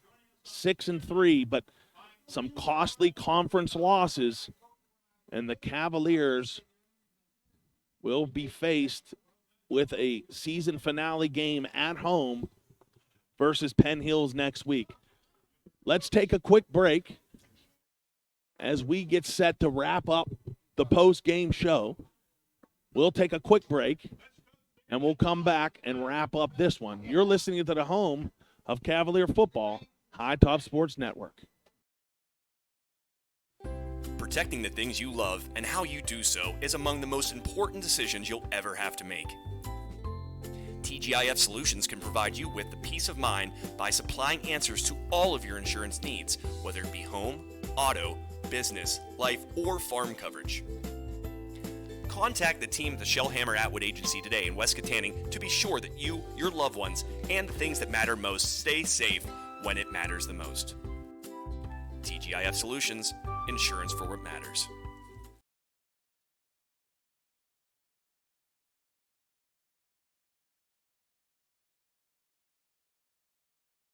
Welcome back to Pine-Richland as we wrap this one up. Kiski area suffers another heartbreaking defeat, 33-27 at the hands of the Rams. I've had to do this 3 times so far this year, and certainly doesn't get any easier. Got to figure out the Ramsey's Place player of the game and the Chip Stovetop play of the game. It's certainly much more exciting doing it in a victory, and this one would have been sweet. On the road, keeping your postseason hopes alive as the Cavaliers were driving down with would have been the game-tying score, and what you would assume to have been the Cody Dykes extra point that would have put the Cavaliers ahead. But it was not to be tonight as the Cavaliers fall.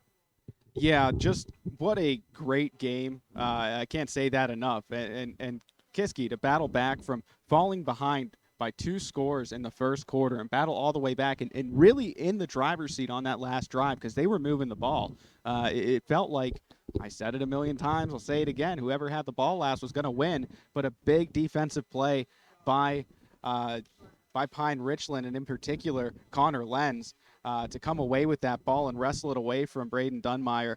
Hats off to this Rams team, and hats off to Kiski area for just battling it out this entire game. Big time shout out to Cody Dykes. Those are two of the longest field goals I've ever seen covering high school sports in the years that I've been around this area doing so. But man, what a game, and jubilation on the side of Pine-Richland, and boy, got to be feeling some sorrow down there for if you're Kiski. Yeah, I love being around sports for what it teaches you as a person, whether you're 6 years old or you're 60 years old. Being around sports, it teaches you so many lessons, and being around young men like these guys. I coach them at football and basketball, and it's certainly fun to watch them compete. And I said it several times during the game, it was so exciting to watch these guys battle back with their backs against the wall, down 14-0, and then down 21-14 at the half, to fight and scratch and claw. And it's certainly very, very gut-wrenching to see it end that way. So to your point, don't want to take away from Ramsey's Place and our player of the game. Ramsey's Place is the premier barbershop in the AK Valley, located at 300 Sycamore Street in Vandergrift. Ramsey's Place also offers women's haircuts, hair coloring, manicures, pedicures, products, and more. Ramsey's Place is your one-stop shop for styling the entire family. You can book an appointment directly through their Facebook page, Ramsey's Place, or call 724-571-7368. So before we get to the player of the game, I think we should probably start with the play of the game, the Chip Stove Shop play of the game. And you already touched on it, the Cody Dykes, the second 42-yard field goal to tie the ball game at 27 after the big Logan Johnson sack. That has to be the play of the game. Yeah, absolutely. There's not much more of a clutch play than that. I mean, you seen Johnson go down for, I believe it was around an 18-yard loss. And, if we hadn't seen Cody Dykes kick a 42-yarder on the other side earlier in the game, you might have some pause to think like, I don't know, maybe not. But, knocking down not one but two, and as you said, in that fashion to tie it back up at 27, very much so deserving of the Chip Stove Shop play of the game, excuse me. Chip Stove Shop, if it's heat you want, they got it. Fireplace inserts, gas logs, wood stoves, pellet stoves, and more. Many brands available. Visit their website at www.chipstoveshop.com or visit Chip at the shop located at 200 Thorn Street in Apollo. For more information, call Chip Stove Shop, 724-567-7876. So Cody Dykes with your Chip Stove Shop play of the game, and I think it's only fair to give the senior kicker the Ramsey's Place player of the game as well, as he came up with, what seems to be formalities on the extra point were not so much tonight, as we saw Pine-Richland miss two of them. Cody Dykes was able to make three of those like they were nothing, and then the two 42-yard field goals like he was kicking an extra point. Dead down the middle with plenty of leg. It's tough to pick a player of the game in the loss, but certainly Cody Dykes was a star tonight. Yeah, he scored 9 of the 27 points for this Kiski area team, and those two field goals. I mean, I can talk all day about how impressive it was. I'm a former soccer player, so I have a special place in my heart for punters and kickers. So, congratulations to Cody Dykes on the Ramsey's player of the game. Very well deserved. Can't wait to see what's ahead in the future for that young man. So we'll wrap it up here at Pine-Richland. As I said, Kiski area has one game remaining on the schedule. They will be at home next week at Richard Diltz Field. They'll take on the Penn Hills Indians. Another big rivalry game is Kiski area will look to end this historic season on a high note. They will enter the game with a 5-3 record. Will hopefully end on a high note, and we'll be there to cover it all. Make sure you listen to us, the High Top Sports Network, for all of your local sports needs. If you are a business in the area, or if you know a business owner, please have them reach out to us. We cannot do this without the sponsors and the support from our local businesses. Please visit our website or visit us on our social media pages. We love being out here covering high school sports. It's not just football, volleyball, basketball, baseball. You get it all here on the High Top Sports Network. So any closing remarks? Yeah, just like Mark said, if you're interested, contact us. Football season's winding down, but basketball season's right around the corner, and it's going to be a great one as well as this football season has been. So if you're interested, get a hold of us, check out our website, or you can contact us on either of our social media platforms, on Facebook or on Twitter. We hope to hear from you. Yeah, and I don't want to end this football season before it should be, but looking forward to basketball at Kiski area. We got a brand new head coach and a lot of excitement surrounding the boys basketball program. On the girls side, the girls are starting to build a program from the elementary up, and there's a lot of excitement on the girls side as well. So I know we're going to have some fun come basketball season. We'll wrap up the football season next week at Richard Diltz Field. So for tonight, that's it. Kiski area suffers a heartbreaking 6-point loss, 33-27. Thank you for listening and watching, and we'll see you next week. You're listening to the High Top Sports Network. Have a good weekend, everyone.